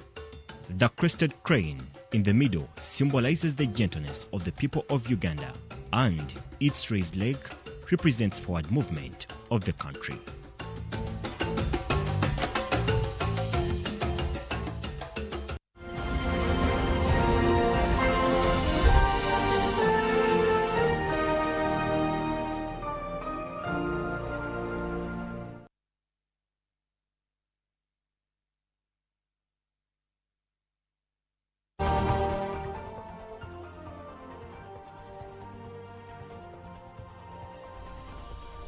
Hello again, and it's the Friday kind of vibe in studio this morning, and of course we have more performances still coming in from Koha and JC as we continue to give you all that matters entertainment for your Friday, as you definitely kickstart it off in style. Now back to the press review, the Daily Monitor and the New Vision as well. The New Vision government okays 29 billion Ugandan shillings for teachers' SACCOs. This is the bigger headline for this Friday, as the ministry overhauls payment structure and the scheme of service. You can read more of the same in regards to the Teachers' Day celebrations yesterday. The New Vision is giving you more of the same.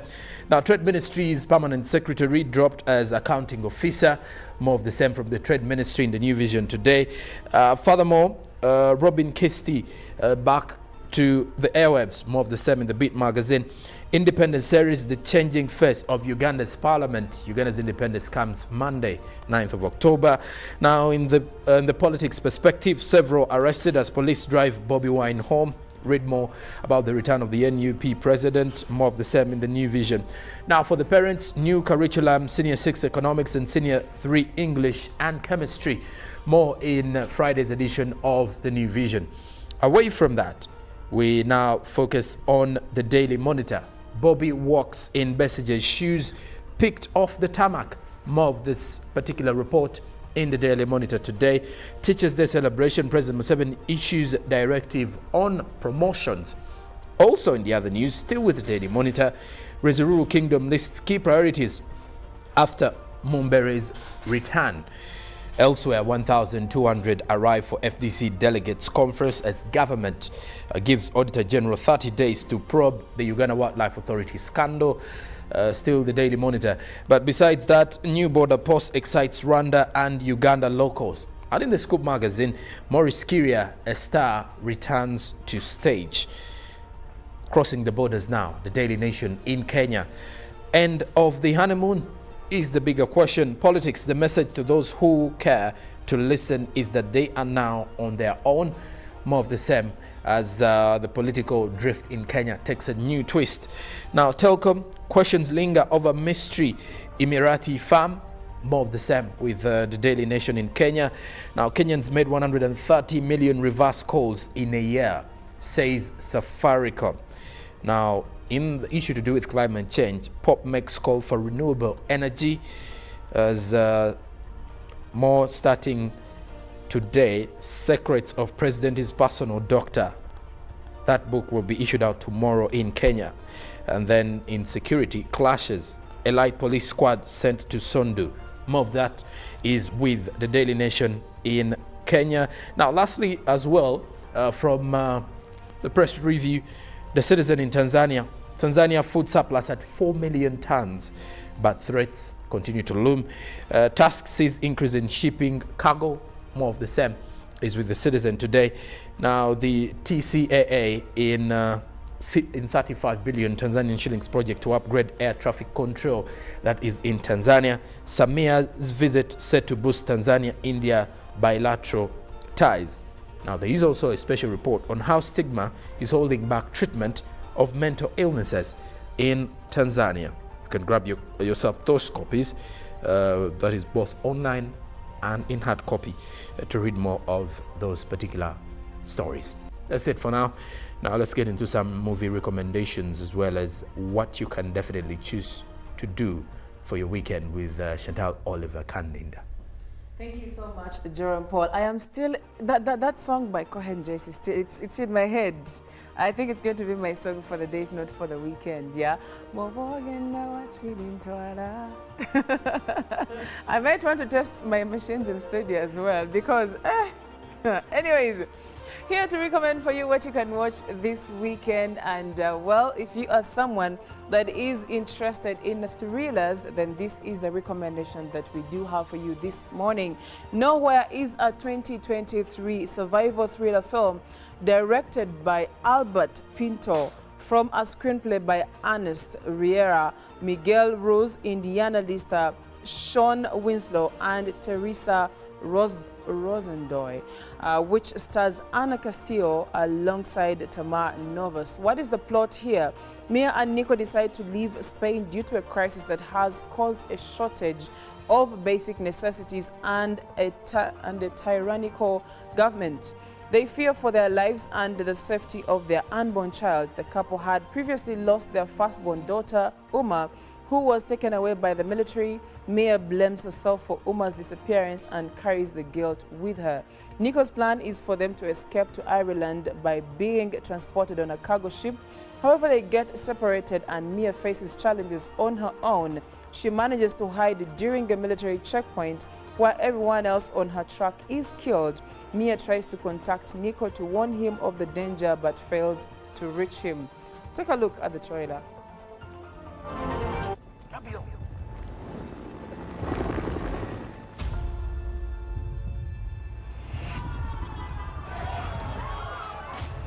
Venga, vamos, vamos, vamos.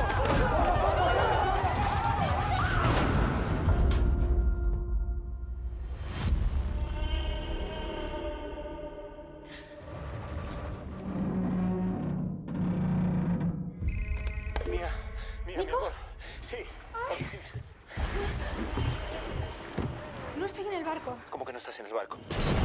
Que mi contenedor se cayó. ¿Pero dónde estás?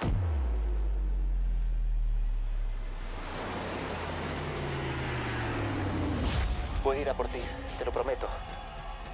Pero no sé cuánto tiempo voy a aguantar.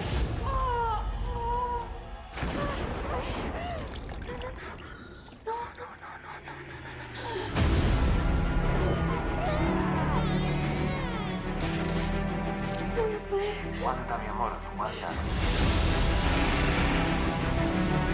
Vamos a salir de aquí. Te lo prometo.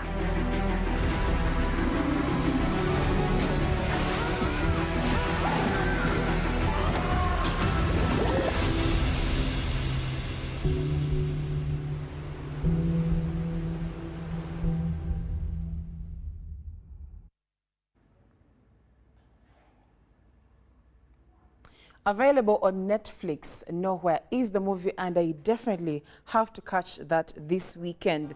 It was released on the 29th of September, so definitely if you haven't got it, you know where to get it. And the cast in here, we have Ana Castillo, like I already told you, as Mia, Tamar Novas as Nico. Now, the story is based on Indiana Lista. The screenplay was penned by Ernest Riera, Miguel Rose, Indiana Lista, Sean Winslow, and Teresa Rosendoy. The film was produced by Miguel Rose, with Rose's partner as at Rock and Rose, Jody Rocker, serving as executive producer. Shooting locations included the port of Tarragona. Well, that is all I can provide for you when it comes to the detail of the movie Nowhere. So please do go ahead and catch up on that movie in case you're interested in thrillers. Well, as you could tell, you are indeed going to be thrilled if you can get yourself to watch it. The next movie recommendation is Blood and Snow. If you are interested in fiction and thrillers, this is the movie recommendation that we have for you this morning. So you can go ahead and check it out now. Two scientists uncover what we call a meteorite impact site in the Arctic tundra, but it kills one scientist and infects the other. A nearby base takes in the lone survivor whilst trying to understand what happened. The lone survivor may not be the person they think he is. Take a look at the trailer.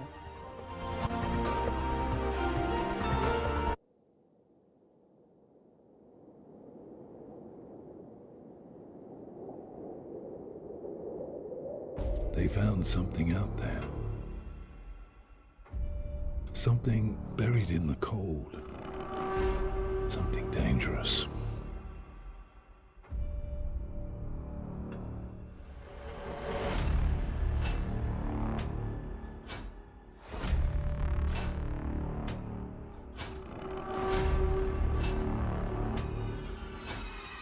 We are mixed up in something we do not understand.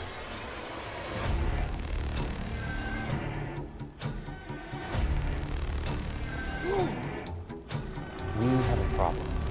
Do you know who you are? The first. Big one. Many. Where is she? Whatever that thing is, it can't be reasoned with. It's not going to be bargained with. And it's certainly not going to be a prisoner.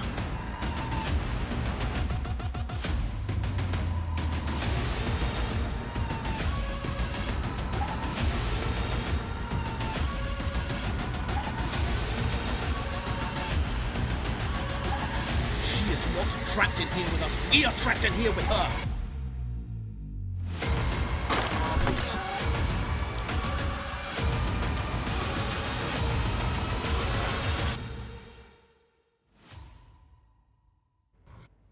Blood and Snow is the movie right there that we are recommending. Like I said, if you are interested in fiction and thrillers, that is the movie that you can watch. Now, we do have, on the cast, we do have Vernon Wells as the professor. We do have Simon Phillips as Luke. We have Anne Caroline Bynett as Anne. We have Adam Hugh Potter as Paul. We do have Michael Swarton as Sebastian. We have Brooke Chamberlain as Megan. We do have Blake Canning as William, Brianna Rapley as Paul's wife, Paul Whitney and as Gil Prosper, and very many more on this particular cast. Now, if you're talking about producers, we do have people like Saif Aram as the executive producer, Ken Brazers as executive producer, Shannon Kay. We also do have Mem Fada, Greer Holland, Michael Mohan Joshua. We have R. Zoe Jude. We have Michael Kretzer. We have Rabia Mustafa. We have Nicholas Onetti, Adam Hugh Potter as the co-producer, Kelly Schwartz as executive producer, Jeremy Sheldon as executive producer, Wilkie Ventures as executive producer as well. The movie is Blood and Snow, fiction thriller right there if you want to watch it. Now, the last movie recommendation is The Expendables. If you love some action like I do, this is the movie that we are talking about. Expendables 4, also known as Expendables, Expendables 4, the spelling here has a 4 in it, is a 2023 American action film that is the fourth installment of the Expendables film series. Following the Expendables 3 in 2014, the film stars an ensemble cast including Jason Statham, but of course, Sylvester Stallone, of course, Dolph Lundgren and Randy Couture, reprising their roles from previous films with Curtis, that is 50 Cent Jackson, Megan Fox, Tony Jaa, Iko Uwais, Jacob Scipio, Levitran, and Andy Garcia joining the cast. It is directed by Scott Wolf, from screenplay by Kat Wimmer, Tad Daggerhart, and Max Adams, based on a story by Spencer Cohen, Wimmer, and Daggerhart. Take a look at the trailer.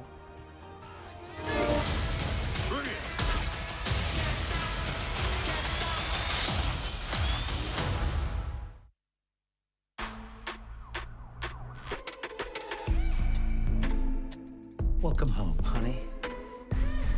Do you read now? What is this? It's classified. Coming with you. Oh, I'm sorry. You weren't invited.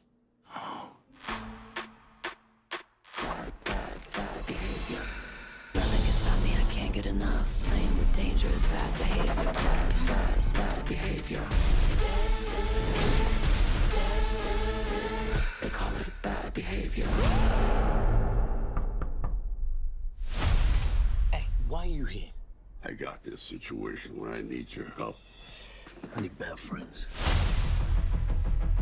Was that the new guy? This our sniper? Don't worry about it. I got a prescription scope. Well, Hawkeyes, remember this face. Don't shoot it by accident. Terrorists have taken possession of nuclear missiles on a cargo ship off the coast. If these babies go off, it'll be World War III. Take cover! To choose this life over friends, over family. It's time to get loud. Let's fly, baby! Come on, bring it!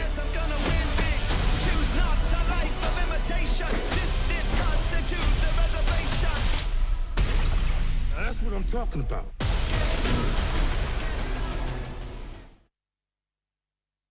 Expendables 4 is the movie right there, and if you are the generation that watched the likes of John Rambo, you remember the days of Sylvester Stallone. He was and still is a wonderful actor. Just that, of course, I think with time, strength runs out. Just like I was a big fan of Jackie Chan, yes, and Bruce Lee, and all these other guys that. There you have me concentrating. Now, The Expendables 4 was released in China on September 15th, 2023, and in the United States a week later by Lionsgate. The film received largely negative reviews from critics, with criticism for its plot, action sequences, Stallone's limited screen time, worse direction, absence of most of the original cast, and the poor visual effects, and has grossed $42 million US worldwide against a budget of $100 million US.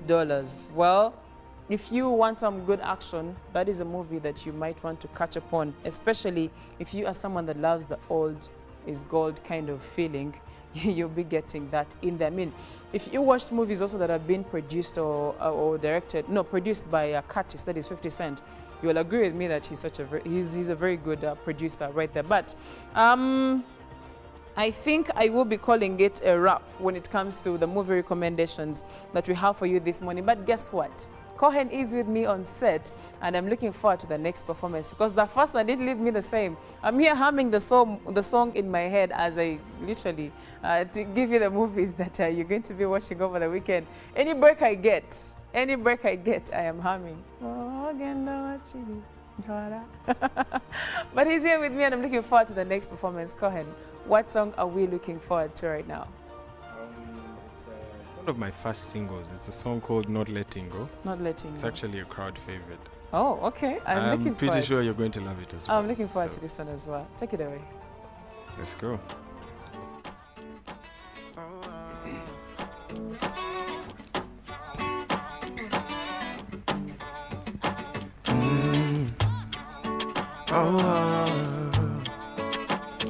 It's your boy JC, you already know that I'm not letting go. Cause I know I'm in love with you. I'm in love with you.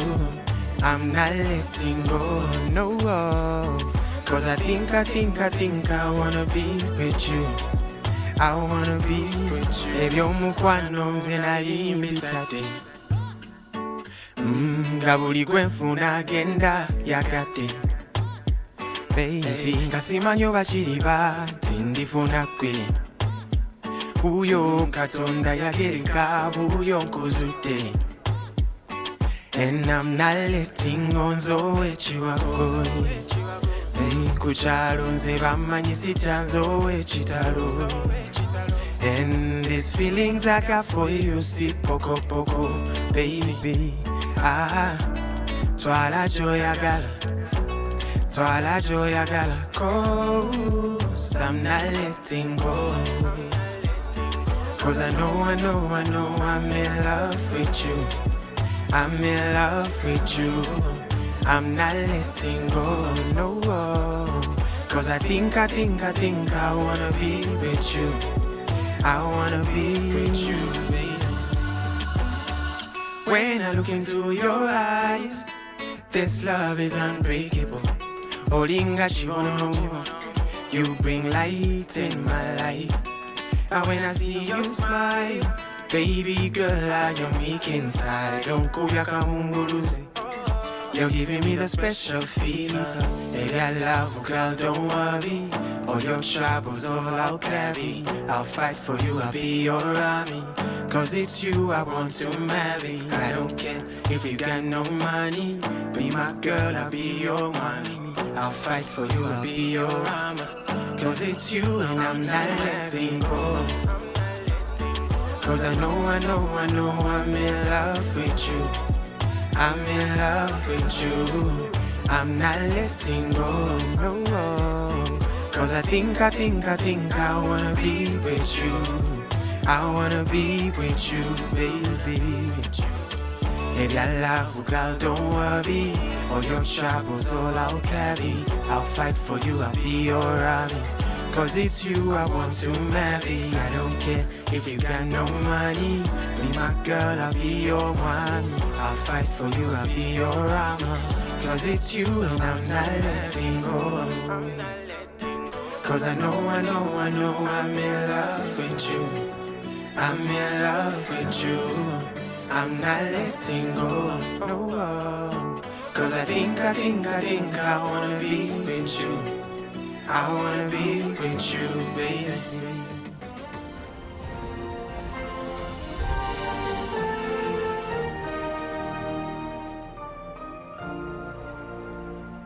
It's Freaky Friday from Airtel. Buy or gift. Buy or gift. Get freaky too. Dial *100*0# to load a Freaky Friday bundle for you to enjoy the best offers on voice and data. To buy a bundle for friends and family, dial *100*4#. Freaky Friday with Airtel. Buy or gift a bundle today. Dial *100*0# to get started. Airtel, a reason to imagine. Did you know that the Uganda flag was adopted on the 9th October 1962? This is the date that Uganda became independent from the British Empire. The Uganda flag was designed by Grace Stewart Katebariro Ibingira. It consists of 6 equal horizontal bands of black on top, yellow, red, black, yellow, and red at the bottom. A white disc is superimposed at the center and depicts the national symbol, a grey-crowned crane facing the hoist side. The colors of the Uganda flag have different meanings. Black stands for the people of Africa. Yellow stripes stand for the sun shining brightly over the country. And the red stripes stand for the blood that connects the country's many people. The crested crane in the middle symbolizes the gentleness of the people of Uganda, and its raised leg represents forward movement of the country.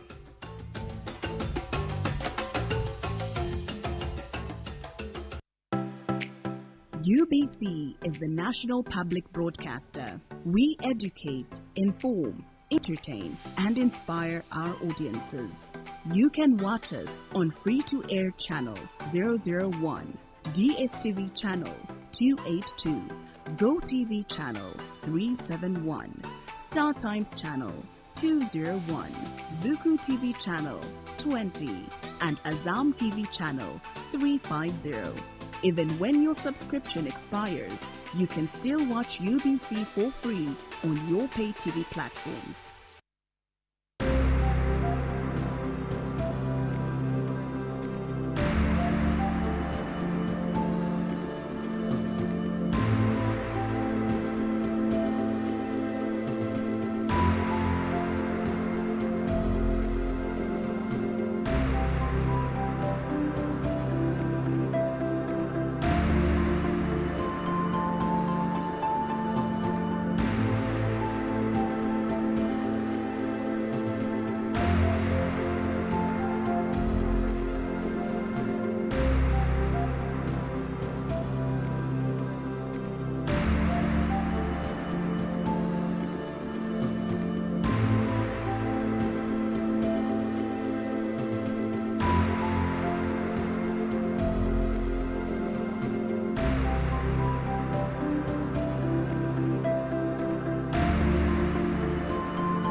banyita kananye niyita Sezi Nuwagaba commercial officer Ntungamo district government.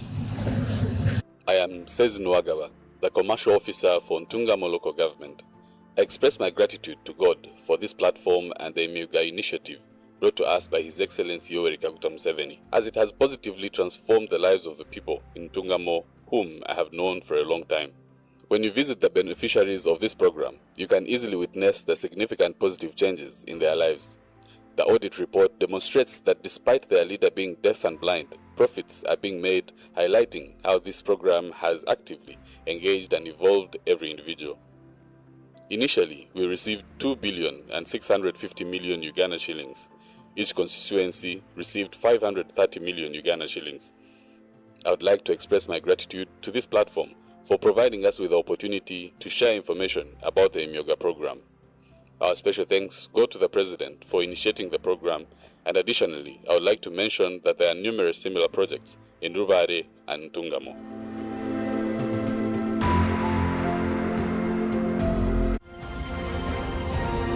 Live from UBC Studios in Kampala, this is Good Morning Uganda.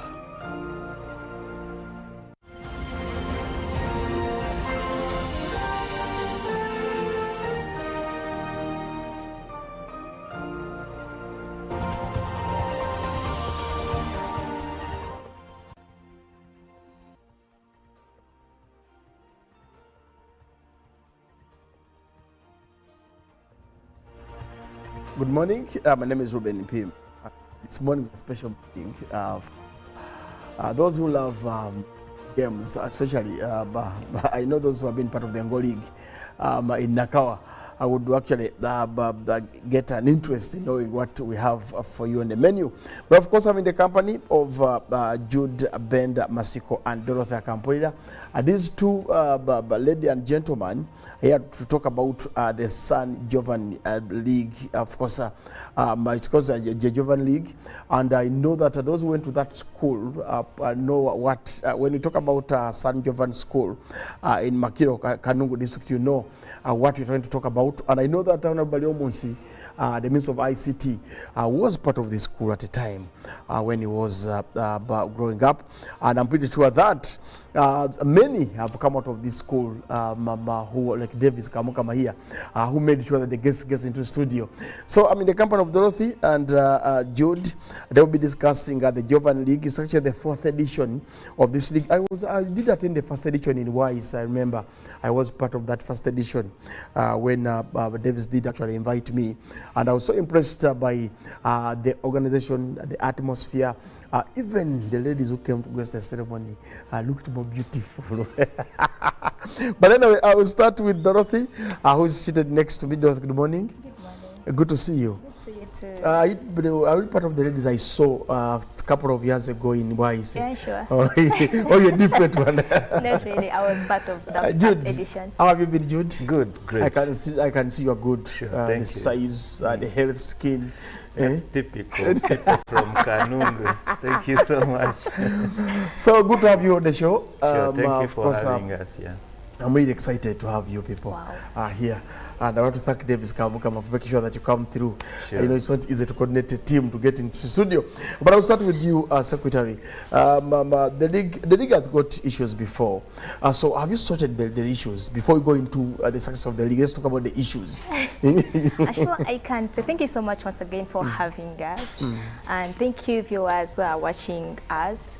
I might say that as of now, the issues, we don't have issues, and I might say that this is the 4th edition and it's the best edition. We're really doing well. Okay, somebody would love to know from you, where is the school found?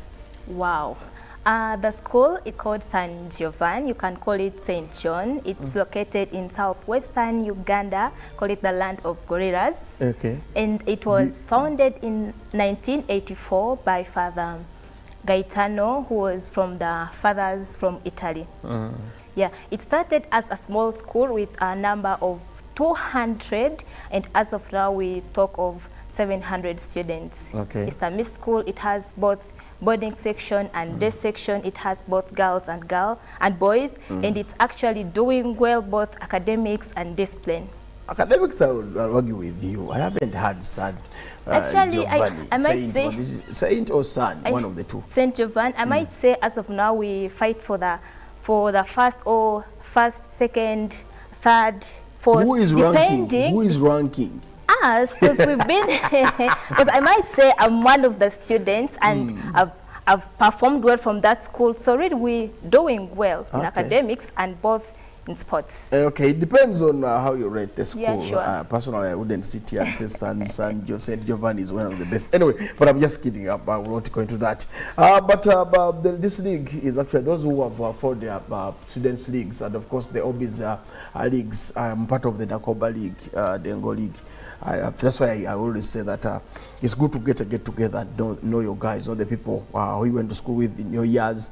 And I haven't seen many schools do that. And if I see a school like Saint Giovanni or San Giovanni, I get interested. But anyway, but the second question actually goes also to you. When did the league start, and what was the main reason of starting the league? Thank you so much. The league started in 2021, and we started it as a way of reconnecting the old students from San Giovanni. Reconnecting or coupling? Not really. It was reconnecting. I might have been your crush in school and I couldn't find a way. Now out of school I can become anyway, again. It's also possible, and I think it's okay because we really aged. So it's okay if you get your crush. Okay, but anyway, one of the reasons was, getting together as old students, because initially we had retreats to go back to school, and we thought it could reconnect all the OBs and OGs of all the years, because you see a school that started back in 1984, we really have a couple of OBs and OGs. So the league was one way of reconnecting all these OBs and OGs. And we thank God we are really reconnecting. Okay. Let me go to the chairman. That is Jude Benda Masiko. The name Benda sounds more of Masindi and Hoima somewhere. I don't know, but let's start with the name, because I have colleagues who are called Benders. And is it a nickname? Is it? You tell us about Benda. Thank you so much, Ruben, and once again, thank you for having us this morning. To the viewers, good morning. The name Benda. I don't know. Okay. Maybe my father once passed through Masindi or Hoima. Yes. But I want to assure you, if you to do a DNA test, my origin is Kanungu. So the name Benda is a unique name in a way that initially it was Tivenda. Oh. It's my dad's name. Okay. May his soul rest in peace. Sorry. So because he had gone to school at the time, he was enlightened. You know, those days they used to name kids very funny names. There is a way a name can follow you. Because he was enlightened, he said, no, you cannot no longer call me Tivenda because it is kind of negative. Tivenda just literally means I don't like. No, I don't want. Let them be. Let them do whatever they want. It was like, no, it cannot be like that. A whole chief magistrate, you can't call me that. So he changed his name to Benda. And all the 9-10 children that he left behind have that affix of Benda. Okay, that's a good legacy. It's a nickname in Kanungu, and it is a name that is developmental, that is pro-people, and supports San Giovanni School. All right, away from the name, let's go into the first question for the chairman of the San Giovanni League. How is the league, and what can you say is in the camp? Because I'll take you back to the Ngo League, where we have houses competing against each other. Then finally you win something after the league completes. So take us to the camp. Are you going to look at the years of the students, or you're looking at the houses if they are there? Well, thank you so much, Ruben. What's in the camp? What I can say that is in the camp is real good vibe. Okay. The San Giovanni League is quite doing well as we speak. It has grown from a small league to a bigger league, mainly because of the players, the sponsors, and the committee that has put up good strength to make sure that it succeeds. Okay. As we speak, San Jovan League, just like its slogan goes, not for the faint-hearted. It is so competitive that it has eliminated the old we above 35, 40 years. We can no longer compete because the boys have really made it so competitive that if you come when you're of old age, you may not manage the young ones.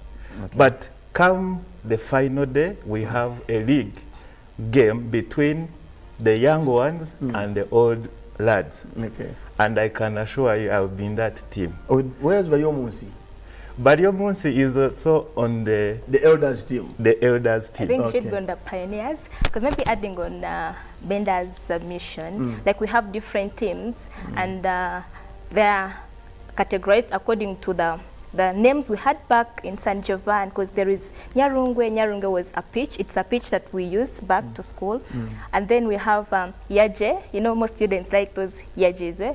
What is Yaje? Yaje, it's sorry. Yaje it's a kind of donut. Yeah, yeah. Okay. Kind of a donut. So you used to enjoy Yaje. Exactly. While at school, while you're taking your tea. Yeah. And then we have pioneers, and like our league, we love people, we love well-wishers. We also have like teams that are not part of San Jovan, but they love us and they are well-wishers, and that's Kayonza Connect and Kampala Hospital. Okay, back to the chairman, you mentioned about the teams, because when you asked me about, let's say, I went to watch the Mui League, and they had a lot of houses participating because of the how big the school is or was, and maybe is not was it is in the past.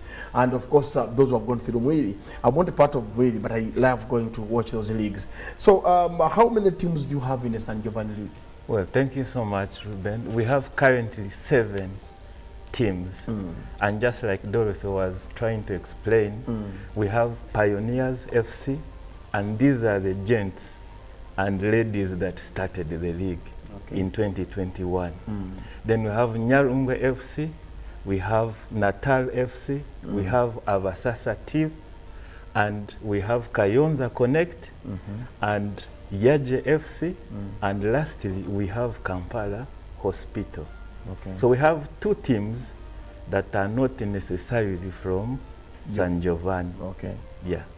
I was going to ask you actually. And currently, Ruben, Kayonza Connect, which is a community team, is the table leader. Okay. There are 25 points, with the second team being Natal FC at 19 points, but with a game in hand. Okay. They have 2 games on the final day, so if they win their 2 games with a very high margin of goal difference, most likely Natal will take the trophy. So it's a very fierce competition. You don't want to miss the final day. No, definitely we have tried to find time and go and catch the San Jovan League. And I'm pretty sure that many of you out there, if you want to have an outing on a Sunday, just join the guy, join the boys and the ladies, or the men and the ladies, but who are going to be entertaining you. Though there are some of the Sonkos here would want to come and look at the San Jovan women. So he assures Sonko that when you come, you have the company, because most men would just love to come and look at what is around. Yeah. And Westerners have something these Ugandans always look out for. Yeah. So, so assure us, Chairman, that everything is actually going to be in place. Everything is in place. Okay. Actually, Sonko, I'm just worried for him. Okay. He will be spoiled for choice. The ladies, the beautiful ladies, all will be present. I can assure you, the likes of Dorothy, Shivan, Sheila, Liz, they will all be there, and they are promised to be present just for the sake of giving the vibe to the boys and girls as they play the final game. Okay, Chairman, finally with you. Where do you see the league, the San Jovan League, in the next 5 or 10 years? Thank you so much.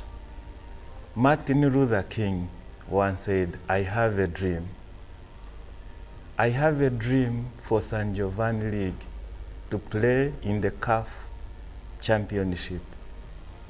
I have a dream for Jovan League to play in the Ugandan Super League. I have a dream Jovan League to be the first league, corporate league, school league of old boys and girls to have a home turf. And on the final day, come the 8th October 2023, we'll unveil the development or the proposed development of the San Jovan turf. Okay. So when you ask me, where do we see San Giovanni in the 5-10 years, we see it in CAF championship. And with me and you and the viewers out there, we can make this happen. Zig Ziglar once said that you do not have to be great for you to start. But for you to be great, you just need to start. Yeah. Come on, guys. Come on, San Giovanni. Come on, OBs and OGs of San Giovanni. Let's come together and do this for the benefit of the children, boys and girls that have gone through Jovan, and those who wish to go through Jovan to see their dreams come true. Wow, wow, you've quoted so many people and their sayings. But let me go to Dorothy.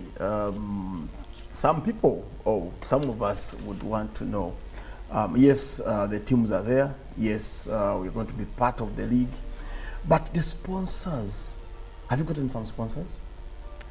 Yeah, we have some sponsors, but I think the chairman can give more light about the sponsors. Okay, thank you so much. We have got sponsors from Pepsi, that is Crown Beverages Uganda Limited. We have got individual sponsors like our Honorable Minister, Dr. Chris Valiomunsi, who happens to be our MP for Chinchizi East. And where the school is? Yes. Okay. The school is in Chinchizi East.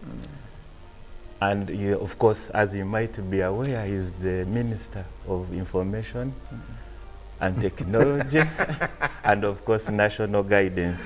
And he has been supportive, and he's our guest of honor. He's coming along with his friends, like our woman MP, Honorable Patience Nkunda, and other important persons in the government. We have individuals like Muyambi Fortunate, we have individuals like Twesije, Stephen, we have individuals like Dr. Usinje that have really put in their effort, their finances and guidance to make sure that the league reaches where it is.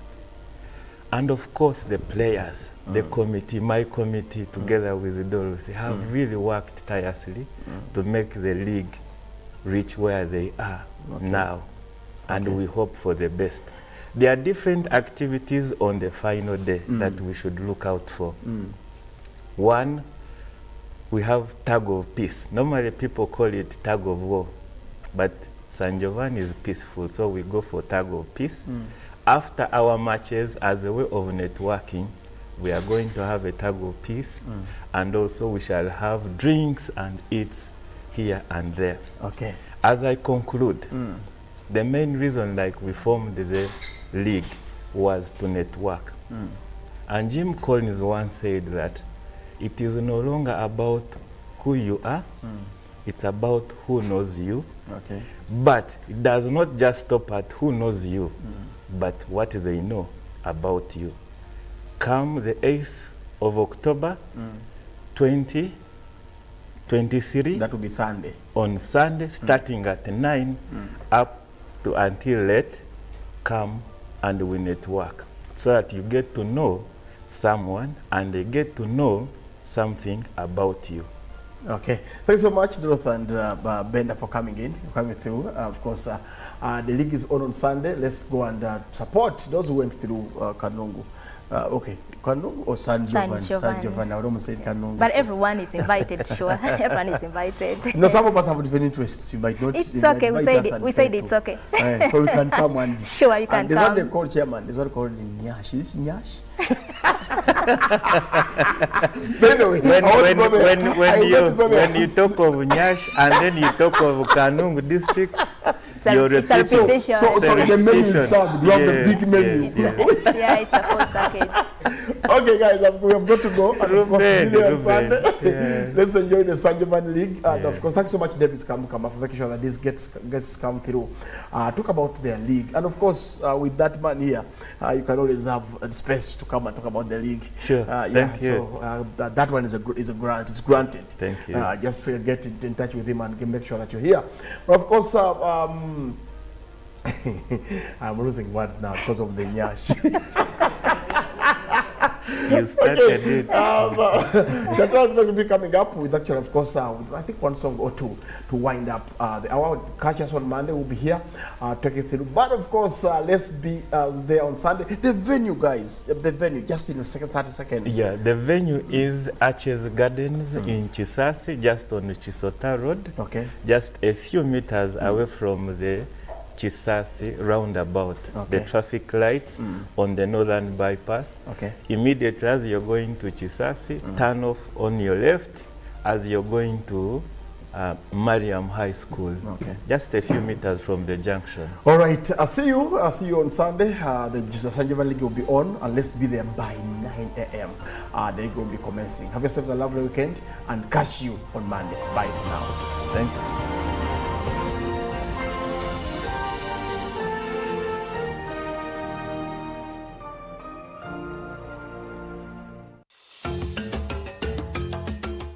Did you know that Dr. Apollo Milton Obote led Uganda to independence in 1962?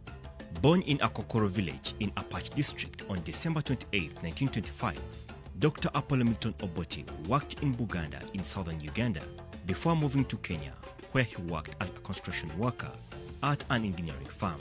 While in Kenya, Obote became involved in the national independence movement. Upon returning to Uganda in 1956, he joined the political party Uganda National Congress and was elected to the Colonial Legislative Council in 1957. In 1959, he founded the Uganda People's Congress Party that he represented at the Ugandan Constitutional Conference held at Lancaster House in 1961. The conference was organized by the British government to pave way for the Ugandan independence. In the run-up to independence elections, Obote formed a coalition with the Uganda Royalist Party, Kabakaika. Following the nation's independence, Dr. Apollo Milton Obote served as Prime Minister of Uganda from 1962 to 1966 and the second President of Uganda from 1966 to 1971, then again from 1980 to 1985. Dr. Apollo Milton Obote died on 10th October 2005 and was buried in his ancestral home in Apache district.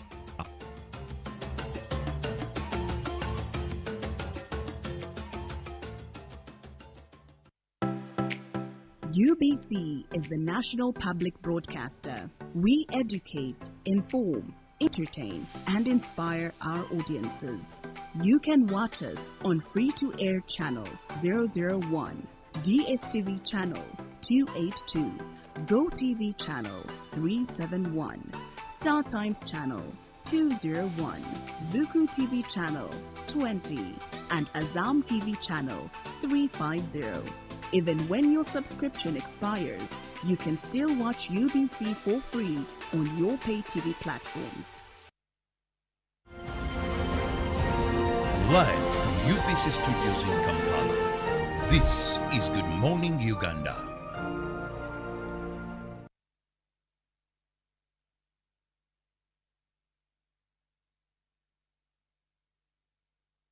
Good morning, Uganda. But of course, we are getting to the end of the show and the end of the week for us. We are getting into the weekend. I'm looking forward to what happens the moment I say goodbye to you. Still with Cohen JC on set, and of course with Jerome Paul, and we are here to just say goodbye to you. But your last words, Jerome Paul, as we go into the weekend. Don't you can drive though. My last word is going out to all the fans of Cohen JC. I'm also a big one, and I was introduced to Cohen JC through a female friend. I think 2 years back. And then I started downloading the music, and one of my favorite songs is Siganye, then there is Ndozere, some of those jams that I do love. And so I want to wish all of you, the fans of Cohen and everybody, a very wonderful weekend from the team and everyone. And I'm signing up. Jovan Sonko, good morning again.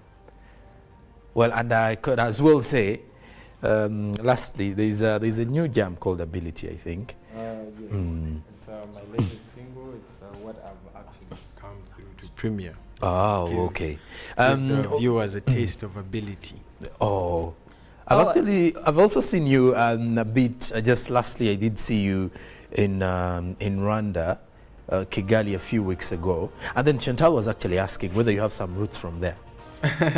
No, not really. Are you sure? We need to take off the shades and see if the eyes are not. No, I'm actually telling us not. the lies. I'm not. You are Ugandan. Okay, Yes. the reason as to why I asked is because your music kind of gives me the feeling close to what Rwandese music gives me. Please don't ask me the attachment I have to it. That will be a conversation to another day. But it has that touch of a bit of soul. I don't know if you would maybe like to explain. Like R&B soul. R&B soul. It's not even surprising that Not Letting Go was actually a very, very big song over there. Right. And it's one of the songs that they resonate with. For them, that's their style of music. It's a lot different from what we Ugandans here Ugandans like Chidandali. Thank so you. we were down there. We were down there for a media tour. I was also there for a performance at the Giants of Africa Festival. Wow. We were there with Davido, Tyler. At the BK Arena. Yeah, at the BK Arena. So wow. it was an amazing experience. Wow. Well, personally, I am in love with your music. The first song here got me in my feels. The problem is I can't sing, so I will embarrass myself on air. But we are so glad that you made some time and came to usher us into the weekend. I can assure you it's been a very good time, well spent. And Thank you so like much. I asked, you said your music is on Apple Music. Yes, my music is actually everywhere for streaming. It's on Apple Music, it's on Spotify, it's on Tidal, it's on AudioMac. All you have to do is just type Cohen JC in your favorite streaming platform or on your browser, and you'll be able to check out my music, which you should today. Yes, that's very well said. And on social media, if someone is looking for you, they want to book, do you play at events? Yes. We would like to know where we can find you, where we can get you, because at the end of the day, if I'm interested in Cohen JC, I need to know where to get him from. Well, for my social media, that's Cohen JC everywhere. That's my handle. It's KOHEN JAYCEE. That's on my TikTok, my Snapchat, even my Gmail. It's just cohenjc@gmail.com, and you'll be able to reach me. Great, thank you so much. Sonko, you already gave us your parting shots. Do you have something more to say? Akatalekeka. There's a song called Biokola, the West City. You know, those jams of you dedicate it to someone's daughter, and you tell them, But anyways, I love the music, and at times I dedicate it to some of my female friends as well, because it does speak to the soul. As it should be. You see, also I'm very, very intentional with those love ballads. I make them for the ladies. Because they're the biggest fans. He just said he makes the songs for the ladies. Well, you just won yourself a new fan right here. Because the music is actually good. Well, our time is fast spent, and we would like to leave you with the performance. However, from the team at Good Morning Uganda, we are saying have a good weekend. We'll catch up with you on Monday. Please do take care of yourselves. And Chira will be here on Monday stronger and better. And so, of course, have a good one. Over to you, Cohen JC. Thank you.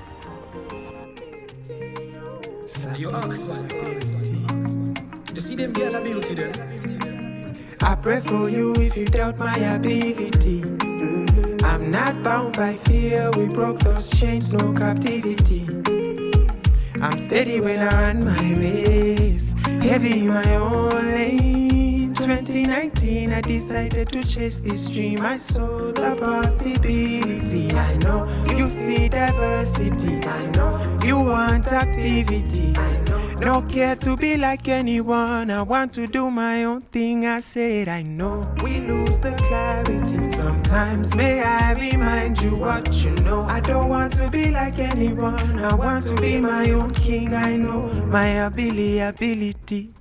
My ability, oh, stability. My ability, oh, stability. You already know, peace of mind enables activity. I'm not chasing time, I know I hold eternity in my hand. All it took was a dream and prayer. Belief in the unknown gave me power. Told me one day I'll see prosperity. I saw the possibility. I know you see diversity. I know you want activity. I know no care to be like anyone. I want to do my own thing. I say I know we lose some clarity. Sometimes may I remind you what you know. I don't want to be like anyone. I want to be my own king. I know my ability. My ability, oh, stability. My ability, oh, stability. I'm not bound by fear, no. Ability, my ability.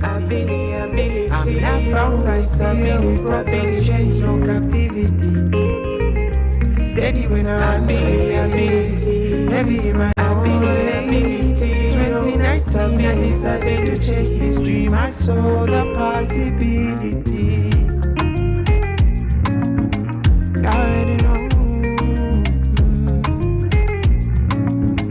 It's your boy JC, I already know.